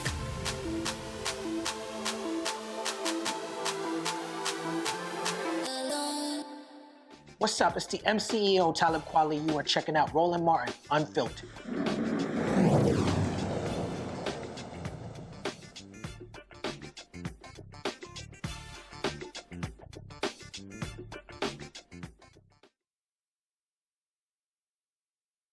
Folks, on Sunday and Monday, Texas State Representative James Tallarico, the Democratic candidate for the United States Senate, held forums in Houston and Dallas speaking to black voters. We streamed the event in Dallas on Monday's show. He, of course, is running against the corrupt Texas Attorney General Ken Paxton. And obviously, black voters are key. Texas has more eligible black voters in the state than any state in the country. Well, Texas Governor Greg Abbott decides to go on Fox News and weigh in on this very issue in terms of Tallarico and black voters. Do you believe the radicalism of Tallarico is getting out there? Has it entered the consciousness of most voters in Texas? Not adequately. The fact of the matter is Tallarico has been on a tour across the state of Texas, lying to Texans about who he is and what his record is. The fact of the matter is, if you just look at the votes that he has cast in the Texas legislature, he is either the or a second most liberal, leftist, progressive in the Texas legislature, advocating all those ideas that you just mentioned there in your comments. The fact is also, you saw him be asked that question about cross-dressing by African Americans. The fact of the matter is, his beliefs about transgender ideology are contrary to where the vast majority of the black community is in Texas and probably across the entire country. Tallarico has a problem with the black community that goes back to the time when there was the divide between Tallarico and Jasmine Crockett. But also that divide is fundamental ideological because the black community doesn't support these transgender ideas. The black community is heavily connected to faith and religion, and they are against all of his ideas about sanctuary city policies and welcoming people from coming across the border illegally. They say, what about our community? We've been here all along. Why are you giving free things away to these people crossing the border illegally? Wow, I didn't realize that Greg Abbott cares so much about black people. That's interesting because considering black people in Texas despise Greg Abbott and his policies. Now, he referenced the question being asked about transgender at the town hall. It wasn't black voters that asked the question. It was a black woman that asked the question who happens to be a Republican. Yeah, she actually was outed later on as to who she is. And so again, here he is running his mouth on this. Well, Congressman Christian Menifee of Houston decided to weigh in on this. And this is what he said on Twitter. He said, Congressman out of Texas here, running down Greg Abbott's rap sheet with black Texans, for those who aren't familiar, signed a mail ballot law that got black voters rejected at far higher rates than white voters, pushed a voter ID law struck down as racially discriminatory by one of the most conservative appeals courts in the country, redrew our congressional map and eliminated a black district in Houston, also a black district in Dallas, ended race-conscious hiring at state agencies and universities, appointed the guy who killed the state's minority-owned business certification program, refuses to expand Medicaid, leaving over 1 million low-income Texans, mostly black and Hispanic, without health insurance, bans schools from teaching about institutional racism, pardoned a bigot who murdered a black activist but wouldn't give George Floyd a posthumous pardon even after his own parole board recommended it, left Texas 18, a historically black district, without a voice in Congress for nearly a year, sued by the NAACP over voting restrictions again and again. Greg Abbott, that's your record. You don't get to speak for black Texans. We all know you couldn't care less about us, and you actively harm our communities. Sit this one out. Joining me right now is Isaiah Martin, a political commentator, content creator. Glad to have you here. Let me also remind people that the Biden administration the Department of HUD was set to sue Texas because they actually held back $1 billion from Harris County and said that hurt low-income communities. Isaiah, you're there in Houston. You ran for Congress. I'm born and raised in Houston.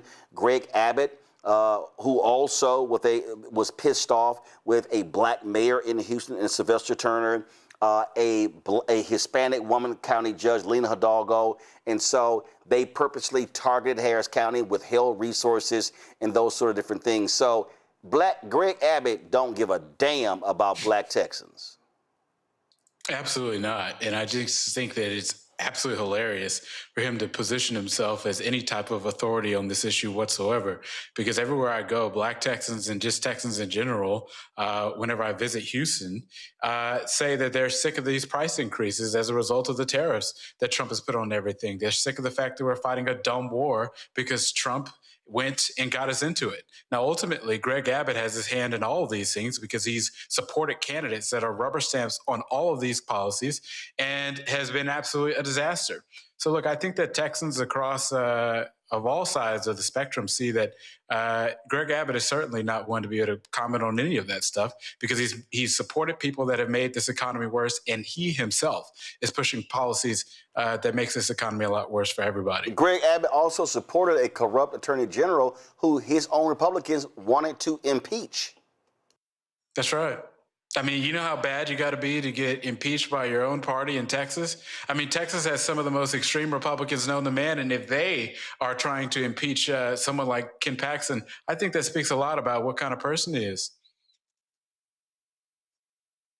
Talk about what Tellerico has to do. First of all, a poll came out showing that he's performing better among African Americans than Beto O'Rourke was at this time, then Congressman, and then Congressman Colin Allred. And so as anybody who understands when you run, especially statewide, there's a build up to how you begin to reach out. He announced he's going to be investing some $25 million in African-American turnout in different ways. And so how would you assess thus far this black outreach? You know, look, I think that he has done, he's working to expand his coalition. When I talk to my friends, I think that they sound very clear that they don't want to put someone on in the Senate that's going to rubber stamp another Clarence Thomas getting on the court. I mean, that's really, I think, a top of mind issue. So, look, I think that Tellerico has got to go out there and reach people from all sides of the state. But I think the ultimate reality here is that black voters time and time again have understood the threats that Republicans have put up. And I think they're going to make that same determination again. I think Tellerico has got to get into more black churches. I think he's got to be able to go and reach people that don't go to church as well. But also, I just think that the message is one of the principal focuses of being in the United States Senate is appointing people to the Supreme Court.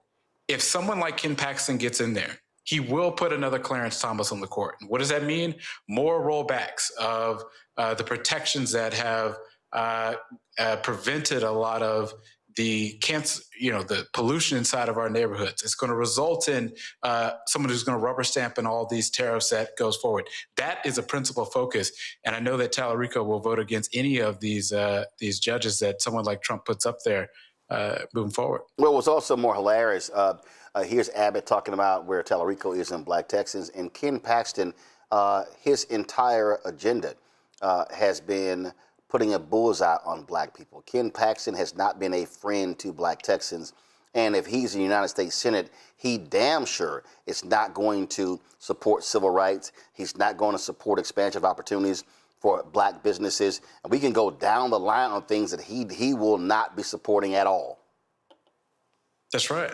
I mean, 100%, whether it's supporting language and contracts that help Black businesses go and get additional contracts. You know, that's a really big focus of legislators, particularly in Congress, to go create these grant programs that are available for people. So ultimately, Ken Paxton will be no friend to the Black community. I think that people understand that very clearly, but it's just making sure that message gets communicated. It's supporting language and contracts that help Black businesses go and get additional contracts. You know, that's a really big focus of legislators, particularly in Congress, to go create these grant programs that the things that Ken Paxton that we are against that Ken Paxton supports, but also talk about the things that Tallarico can do for us. Tallarico will be a vote to go and expand the Affordable Care Act, which is going to reduce prices for us folks at home because we already know directly. So I think it's important to talk about, yes, why we don't like Ken Paxton, but voting for Tallarico is also going to put more money in your pocket by supporting policies that's going to do that for affordability. And just in case folks don't realize this, the Texas Public Opinion Research Poll came out, and Gina Hinojosa, who's running against Greg Abbott for governor, there's a 57-point difference between her and Abbott among African Americans. So, Greg Abbott, you have a Black problem. Yeah. Yeah, he 100% does. And he always has. I mean, that's the thing. Like, you know, the belief that anybody would go listen to Greg Abbott on Fox News and say that, wow, you know, this is a guy who's a champion for Black voters. It's just absurd. You know, it's just the audacity of this guy. But like I said, I know that Black voters see through this stuff. And I think that ultimately going out there, communicating an affirmative vision for what people will get with someone like Tallarico in the Senate and Gina Hinojosa in the governor's mansion, I think is going to be really important moving forward. One of the things that I have tried to also make clear to people is that, and listen, the primary was in March. There are a lot of folks who supported Congressman Jasmine Crockett. And look, I voted for her. I got no problem actually saying it. She was my member of Congress. I'm still registered in the 30th Congressional District in Texas. But the reality is she lost. She lost. The primary is over. You have a general election. And so now the question is, who's a Democratic candidate, who's a Republican candidate, and which of those people are going to be in the best interest of Black voters? To me, it ain't even a conversation between Tallarico and Paxton. Like, ain't even a conversation. I mean, Paxton can't even figure out what house he votes from, but he wants to talk about voter fraud. But the thing, and so what has been offensive to me is listening to people who ain't even from Texas, okay, including Black folks, weighing in and essentially telling Black folks, yeah, we good if Paxton wins, we ain't supporting Tallarico. And I'm like, first of all, who the fuck is we? Here's what I know. My 79-year-old daddy and my mama, who'll be 79 in November, living in Texas. My brother, his wife, 2 kids, still in Texas. My sister, her husband, and her 4 kids, still in Texas. My sister and her husband and her 2 kids still in Texas.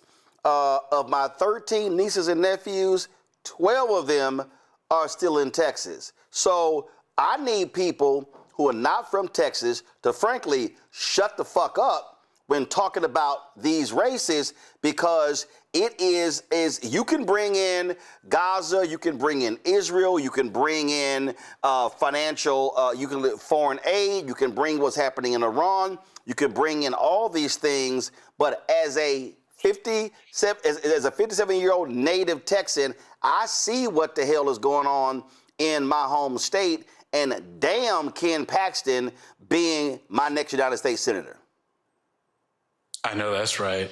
I mean, I think that ultimately, like you said, the primary is over. It is never going to change. So the reality is that the choice is between Ken Paxton and James Tallarico. And so, look, you know, you got a lot of people from all parts of the country that want to opine or whatever. But until you've gone and you've met that person that lives inside of Trinity Gardens that is faced with cancer clusters as a result of Republican policies and deregulation that's allowed these companies to go and pollute our air and drinking water and everything else, until someone's actually met someone like that, I don't think they really should be really opining. And the reality is, putting someone like Ken Paxton is going to endanger the lives of everybody that lives in Texas. It's really just that simple. And I'll tell you what, putting another Clarence Thomas on the court for literally 40 more years is going to be quite literally the most disastrous thing that anybody could have ever imagined. So look, it's a binary choice. You've got between James Tallarico or Ken Paxton. I think that the person that's going to be a vote against tariffs, a vote against the next Clarence Thomas, a vote to make sure that we can expand the Affordable Care Act to go and make sure that healthcare is given to everybody, a vote to make sure that we protect Social Security and expand it instead of trying to constantly take it away. That is exponentially better than someone who's going to vote to send trillions of more tax dollars to the richest people on earth, vote to go and send us into more war that's going to cost the American taxpayer more and more money, and someone who's absolutely going to go forward and continue the rampage against Black-owned businesses, American businesses in general. I think that's a no-brainer, and we cannot allow for folks that are paid agitators to try to go and mess that point up. You know, I think that even if you look even further, during the presidential election, we understood that the choice was between Kamala Harris and Donald Trump. Look at the effects of what that's done. A vote for sitting on the sidelines has resulted in more price raises, that's resulted in a destruction of the American economy, and has absolutely pushed our allies further and further away. That choice is now upon Texas voters. You cannot allow for disagreements in a primary to change whether or not you're going to vote for someone who agrees with you on 95% of the issues. James Tallarico is the obvious choice to me to go to the United States Senate, and I think that Texans have to go and vote accordingly in November. Go to my pound. Derek, you first. Yeah, listen, Isaiah, I certainly agree with you and my dear brother. But my question is this, right? Because Texas could be very pivotal when you think about Tallarico winning, and that one Senate seat can influence and impact the entire United States. What can we do in the other southern states? Because we have our fight over here in Georgia trying to get Ossoff to reelected. What can we do to collaborate between Texas, Georgia, Louisiana, Gary Chambers doing his thing? I think there's strength if we collaborate along these 11 southern states.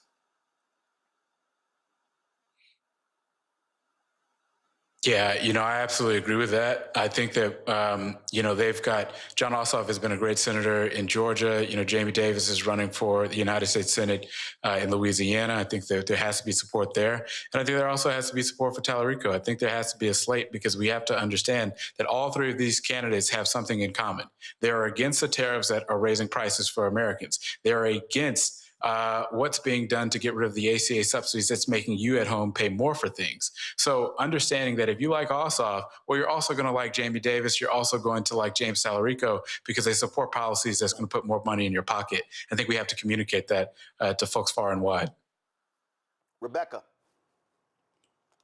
Hey, Isaiah, I hear your analysis, but I don't think it addresses some of the data and some of the focus groups that Terrence Woodbury has been producing over the last couple of years. For people who do plan to vote, looking at the choice between Tallarico versus Paxton, okay, cool, right? I understand that. But there are people who have done all the right things. They showed up to vote, their life hasn't gotten better. They went to school, they got a bunch of debt, they vote, and it's still hard making ends meet. There are people who are literally dealing with life and death issues right now, people who are trying to figure out where their next meal is going to come from. And so even though, yes, I lead a national voting organization, I understand voting is a privilege. It's a privilege when you're going into the ballot box, that's what you're thinking about, versus there are people who are dealing with major life issues and voting doesn't make their top 10. So for those people, what is the messaging for those people for why they should still participate in a system that hasn't been delivering for them? Well, first and foremost, I would say that without voting, we never would have gotten the Affordable Care Act across the finish line. And I know about a time in which people were kicked off of their health insurance if they had a pre-existing condition. At one point, pregnancy was considered a pre-existing condition. So many people were not able to get health care, but because people organized and because people voted, President Obama was able to get into office and to push that across the finish line. That is a direct change that happened as a result of that. So many Black-owned businesses can tell you about a time in which they could not get as much direct investment from the federal government. Records amount of federal funding flowed to the pockets of Black-owned businesses as a result of the policies enacted by President Biden and the previous administration. So look, I think that ultimately what we have to talk about is what people get in return for their vote, because I do believe that voting is transactional. I think that an understanding and a recognition that the status quo is not working is very important. But then talk about what comes next. I personally believe that the agenda should be universal health care for every single person in this country, universal child care for every single person in this country, going forward and getting rid of these universal broad-based tariffs. Those are three things that can go and reduce prices for Americans. And I believe that if the Democratic Party runs on those things, those are things that can absolutely be accomplished. So look, to make things in summary, people want to understand that they get something for their vote. When you voted for Barack Obama, you got the Affordable Care Act, and that was great. If you voted for Zohran Mamdani, you got a child care system in which it is free for a lot of New Yorkers in New York. You're seeing building of so many homes across New York City. That's what people want to see, I think, delivering something that's real and tangible that they can feel. And in a lot of ways, I think that hasn't been something that we have done as much. We run on sometimes on these amorphous things that are big ticket, issues. Let's run on real tangible things: universal health care, universal child care, getting rid of broad-based tariffs. Those three things directly can go and reduce prices for Americans. And I think we need to get that done. Robert? Could you talk just briefly about how voters can avoid some of this COINTELPRO and fake information that comes out? We saw this from Governor Abbott. We saw this from Donald Trump in the last election, asking whether or not Kamala was Black. Now we have Abbott asking whether or not Tellerico supports Black people. None of the people actually have any interest in helping Black people. They just want to drive these divisions within our communities and within our side of the aisle. Can you talk a little bit about what people can do to start avoiding them, particularly when they're coming from, the online brother Mustafa 68 who just appeared out of nowhere to talk about how Tellerico doesn't like Black people, and then it starts metastasizing through the algorithm that Elon Musk owns and starts spreading this, which we saw in the last election cycle, really can impact elections. Well, I think the biggest thing is we got to understand that everything we say can be cannon fodder for these Republicans. And so, for one, some of these folks are content creators, and they're trying to get engagement and clicks off of asking people questions. Like I saw somebody making a question to Tellerico about what some other content creator said and how that made them feel. At the end of the day, we have to understand everything we say will be used by Republicans. And so we cannot feed into that. And I don't think that it's very helpful to do that. I think that ultimately my ask to the voters of this country is to go and ask yourself the question, who's going to do something for you personally? And so I think that person is Tellerico, who will vote for healthcare, who will vote for childcare, who will vote to make sure that we can bring down costs. I think that's really important. And then you juxtapose that with someone like Paxton in this instance. What's he going to do for you? Well, I don't think more tariffs is going to make your life better. I don't think that getting rid of more subsidies for ACA is going to make your life better. I don't think someone who's going to support rolling back environmental regulations to put more pollution in your air and water is going to make things better. I don't think that's in your best interest. Ask yourself the question of who's going to be in your best interest. And when you look at the policies that Tellerico supports, that absolutely is it without real question, in my opinion. Question I have for you, it actually piggybacks on what Rebecca said. I have been yelling and screaming this for the longest, that what should be happening right now. When she talked about, hey, how can I make somebody's life better? Look, Tellerico is running his campaign. He's doing his thing. But that doesn't mean that we can't do what we're supposed to do. And for me, I've said what should be happening right now is in every city in Texas, every week there should be a We the People discussion, panel, discussion, town hall, Q&A, walking people through all of these different things.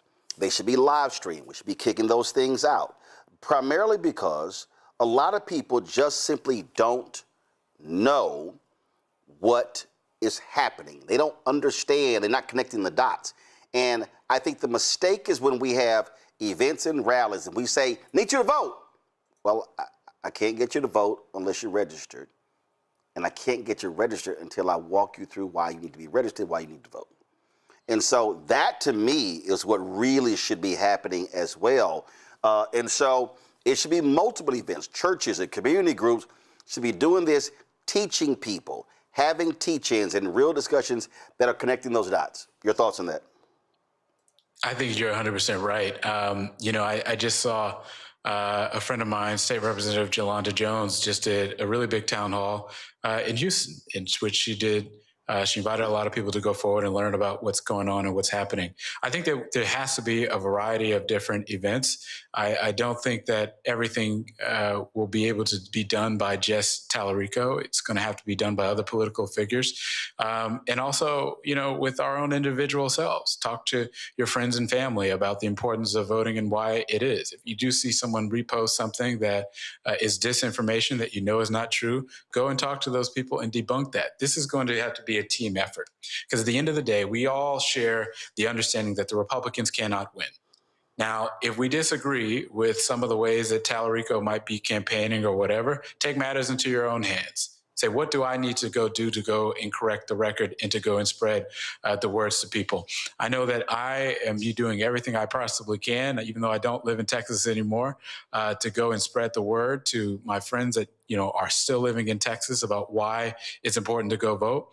And the particular things that they're going to be getting as a result of voting for Tallarico. So we've all got to pick up our mantle. I remember my late mentor, Congresswoman Jackson Lee, once said that no one is coming to save us. We are the ones that are the cavalry. And so we have to pick up that mantle ourselves and go and do everything in our can to go forward and spread the word to as many people as possible. You talked about folks. So what? You left Texas? Where you go? I live in the DMV now. Oh, yo ass. See, you need to live in the DMV and keep your voter registration in Texas. See, that's allowed. That's allowed. You never know. Well, I've been doing it. What'd you say, Rebecca? I said, check your local rules, consult an attorney, because in Texas, they are bringing felony charges to people outside of Paxton if you are voting at an address in which that is not your domicile. So right. Make sure you check local law. But when you got a homestead and sure. paying them, when you got a homestead and you paying them property taxes on your home and it's in your name, that's your house. That's right. Yeah. So I know what my house is because I own it and I pay them damn property taxes. Absolutely. That's right. Every year. All right, Azia, I appreciate it. Thanks a lot. Absolutely. Thanks for having me. Folks, we talked about organizing. Go to my iPad. This Saturday in Houston, Freedom Summer 2.0. They're going to be in Houston this Saturday. You see it right here. July 24th, 25th. They're in Austin, August 21st and 22nd. Dallas, September 18th and 19th. Got various performances. But also, if you want to learn more information, this is the QR code right here. And so again, right there, Houston needs y'all to show up. Freedom Summer 2.0, great training, things that'll be going on this Saturday in H-Town. All right, y'all. New York City, Zohran Mamdani made it clear that he wanted to arrest Israeli Prime Minister Benjamin Netanyahu, but the reality is he can't do that. This thing called diplomatic immunity. And Donald Trump like, oh, he can't do it. But that didn't stop him from dropping this video. Benjamin Netanyahu is a war criminal, the architect of a horrific genocide against the Palestinian people. He is responsible for the killing of more than 73,000 people, for the maiming of tens of thousands of children, as those who survive undergo amputation without anesthesia, for the targeting of neonatal hospitals and maternity care centers, denying newborns even the chance to live, for the countless people he starved as he blocked food and humanitarian aid from reaching them, for the gunning down of hundreds of aid workers and journalists. And just last month, the UN confirmed that Palestinian children continue to be deliberately targeted and killed by Israeli armed forces, more than 8 months after the so-called ceasefire. The list goes on and on, all as we, as Americans, pay for the bombs that do the killing. There is a reason the International Criminal Court issued a warrant for his arrest. As human beings, we have spent generations building a shared understanding that there are crimes so grave they offend all of humanity. Anyone, with their eyes, with their heart, with their conscience, should recognize the devastation he has wrought and understand that he belongs before a court of law. As I've said, I agree with the ICC that Benjamin Netanyahu should be arrested and tried for his crimes, as I do for anyone else charged by the ICC. My administration has reviewed every avenue available under applicable law to determine whether New York City could execute the International Criminal Court's arrest warrant if Benjamin Netanyahu came here. It is clear that we do not have the independent legal authority to enforce this warrant. The federal government, however, does, and I call on them to join the ICC and execute this warrant. And I want to be equally clear. Benjamin Netanyahu is not welcome in New York City, nor is any other war criminal at large. While we cannot end the genocide on our own, we can decide whether our silence will become another weapon, and we can examine every tool we have to defend the humanity and dignity of all people.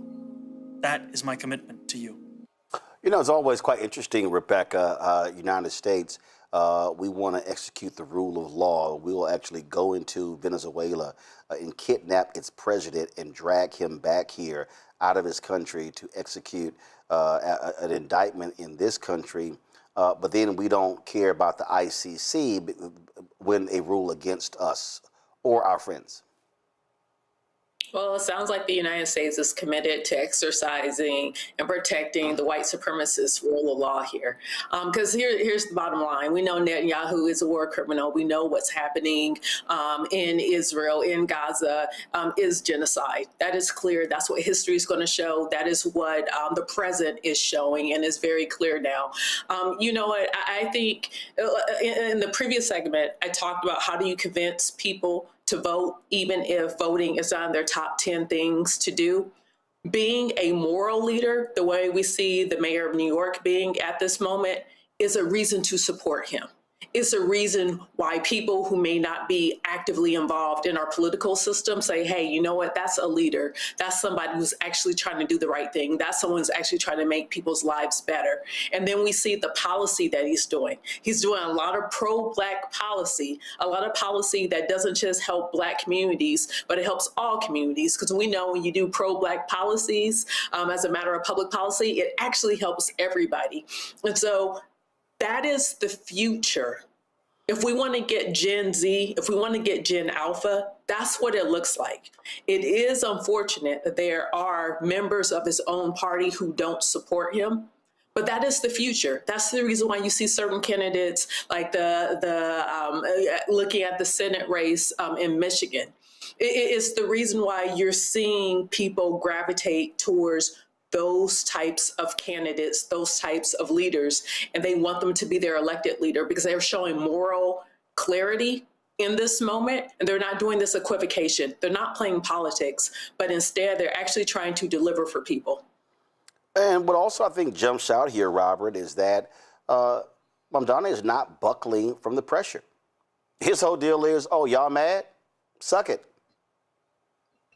Well, you know, I find it interesting that this is even an argument because we talk a lot about madmen around the world and people that we have to do regime change. I'm just asking a very just simple question. Who has been responsible for more loss of human life in the last 40 years? United States. Benjamin Netanyahu or, let's say, Maduro?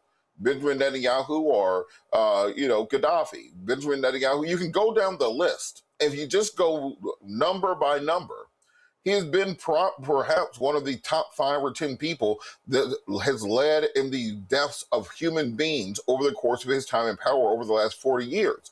So on this issue of whether or not he should be tried as a war criminal and be arrested in the United States of America, I find it ridiculous that we have quote unquote Christian conservatives who talk about the sanctity of life all the time, who talk about the importance of godly principles, being the ones lining up to support someone who has killed more women and children and civilians than perhaps anyone in the modern era.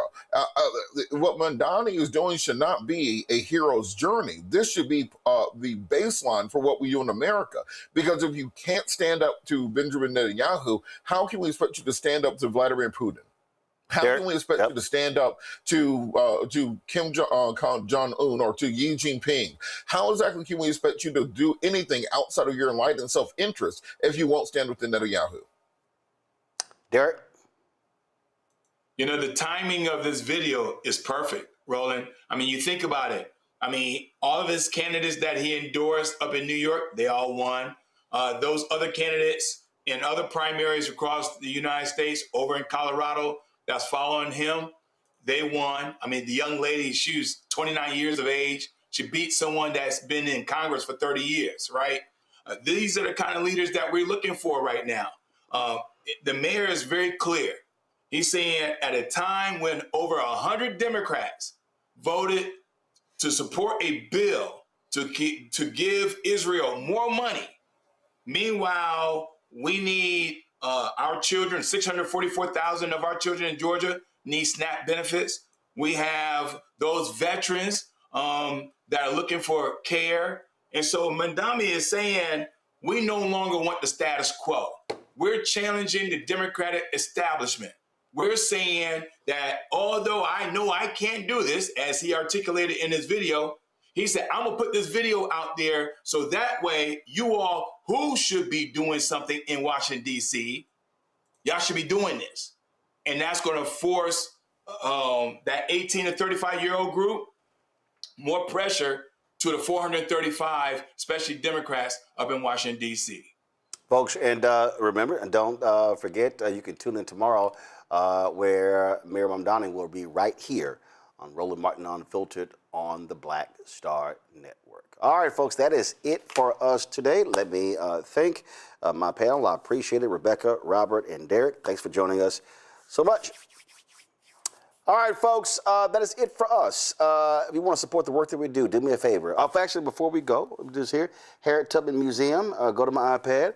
I did get an update. We are $2,433 away from hitting the $75,000 goal because of what we've already raised. They've already called the contractor to come repair the door, and they work on the murals, put the security system in, and so we're $2,433 away. Y'all have been absolutely fantastic, and so let's cross the finish line, and so hopefully when we come back on the show tomorrow, we will have hit $75,000. Folks, you want to support Roland Martin Unfiltered, join our Bring the Funk fan club. Our goal is to have 20,000 of our fans contributing on average $50 each a year. That's $4.19 a month, 13 cents a day. That supports this show, plus all the new shows that we have. Tomorrow I'm going to be announcing a new show that we'll be launching in the first week of August. If you want to support us via Cash App, use a Stripe QR code. You see it right here on the screen. Also, that's for credit cards as well. Checks and money order. Make it payable to Roland Martin Unfiltered, P.O. Box 57196, Washington, D.C., 20037-0196. PayPal's R. Martin Unfiltered, Venmo RM Unfiltered, Zelle, Roland at RolandSMartin.com, Roland at RolandMartinUnfiltered.com.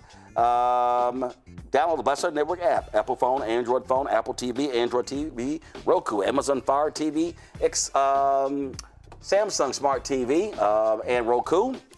Also, of course, if you want to get our Roland Martin Unfiltered swag, go to shopblackstarnetwork.com, shopblackstarnetwork.com. You can also get our America at 250 shirts. We got some fantastic shirts. We're actually making a design change, but this is just one of them right here. You've been utilizing the quote here of Bob Moses right here. We're not here to bring politics to our morality, but to bring morality to our politics. And so we've got other shirts, Harry Belafonte, Paul Robeson, and others. And so we want you to be sure to check that out. ShopBlackStarNetwork.com. Also support our Black-owned products that are available right here on our marketplace. Every product that you see right here, these are Black-owned companies. When you support those companies, when you buy from ShopBlackStarNetwork.com, you also support the work that we do. And so please do all you can to support the companies that we work with. And again, fantastic products. We certainly just appreciate all that they do. Be sure to download the app Fan Base. Follow me at Roland S. Martin. And also, shout out Norfolk State. I'm rocking their shirt today on the show. So shout out to all the Spartans. Y'all, that's it. I'm going to see y'all tomorrow right here. Roland Martin Unfiltered on the Black Star Network. Holla!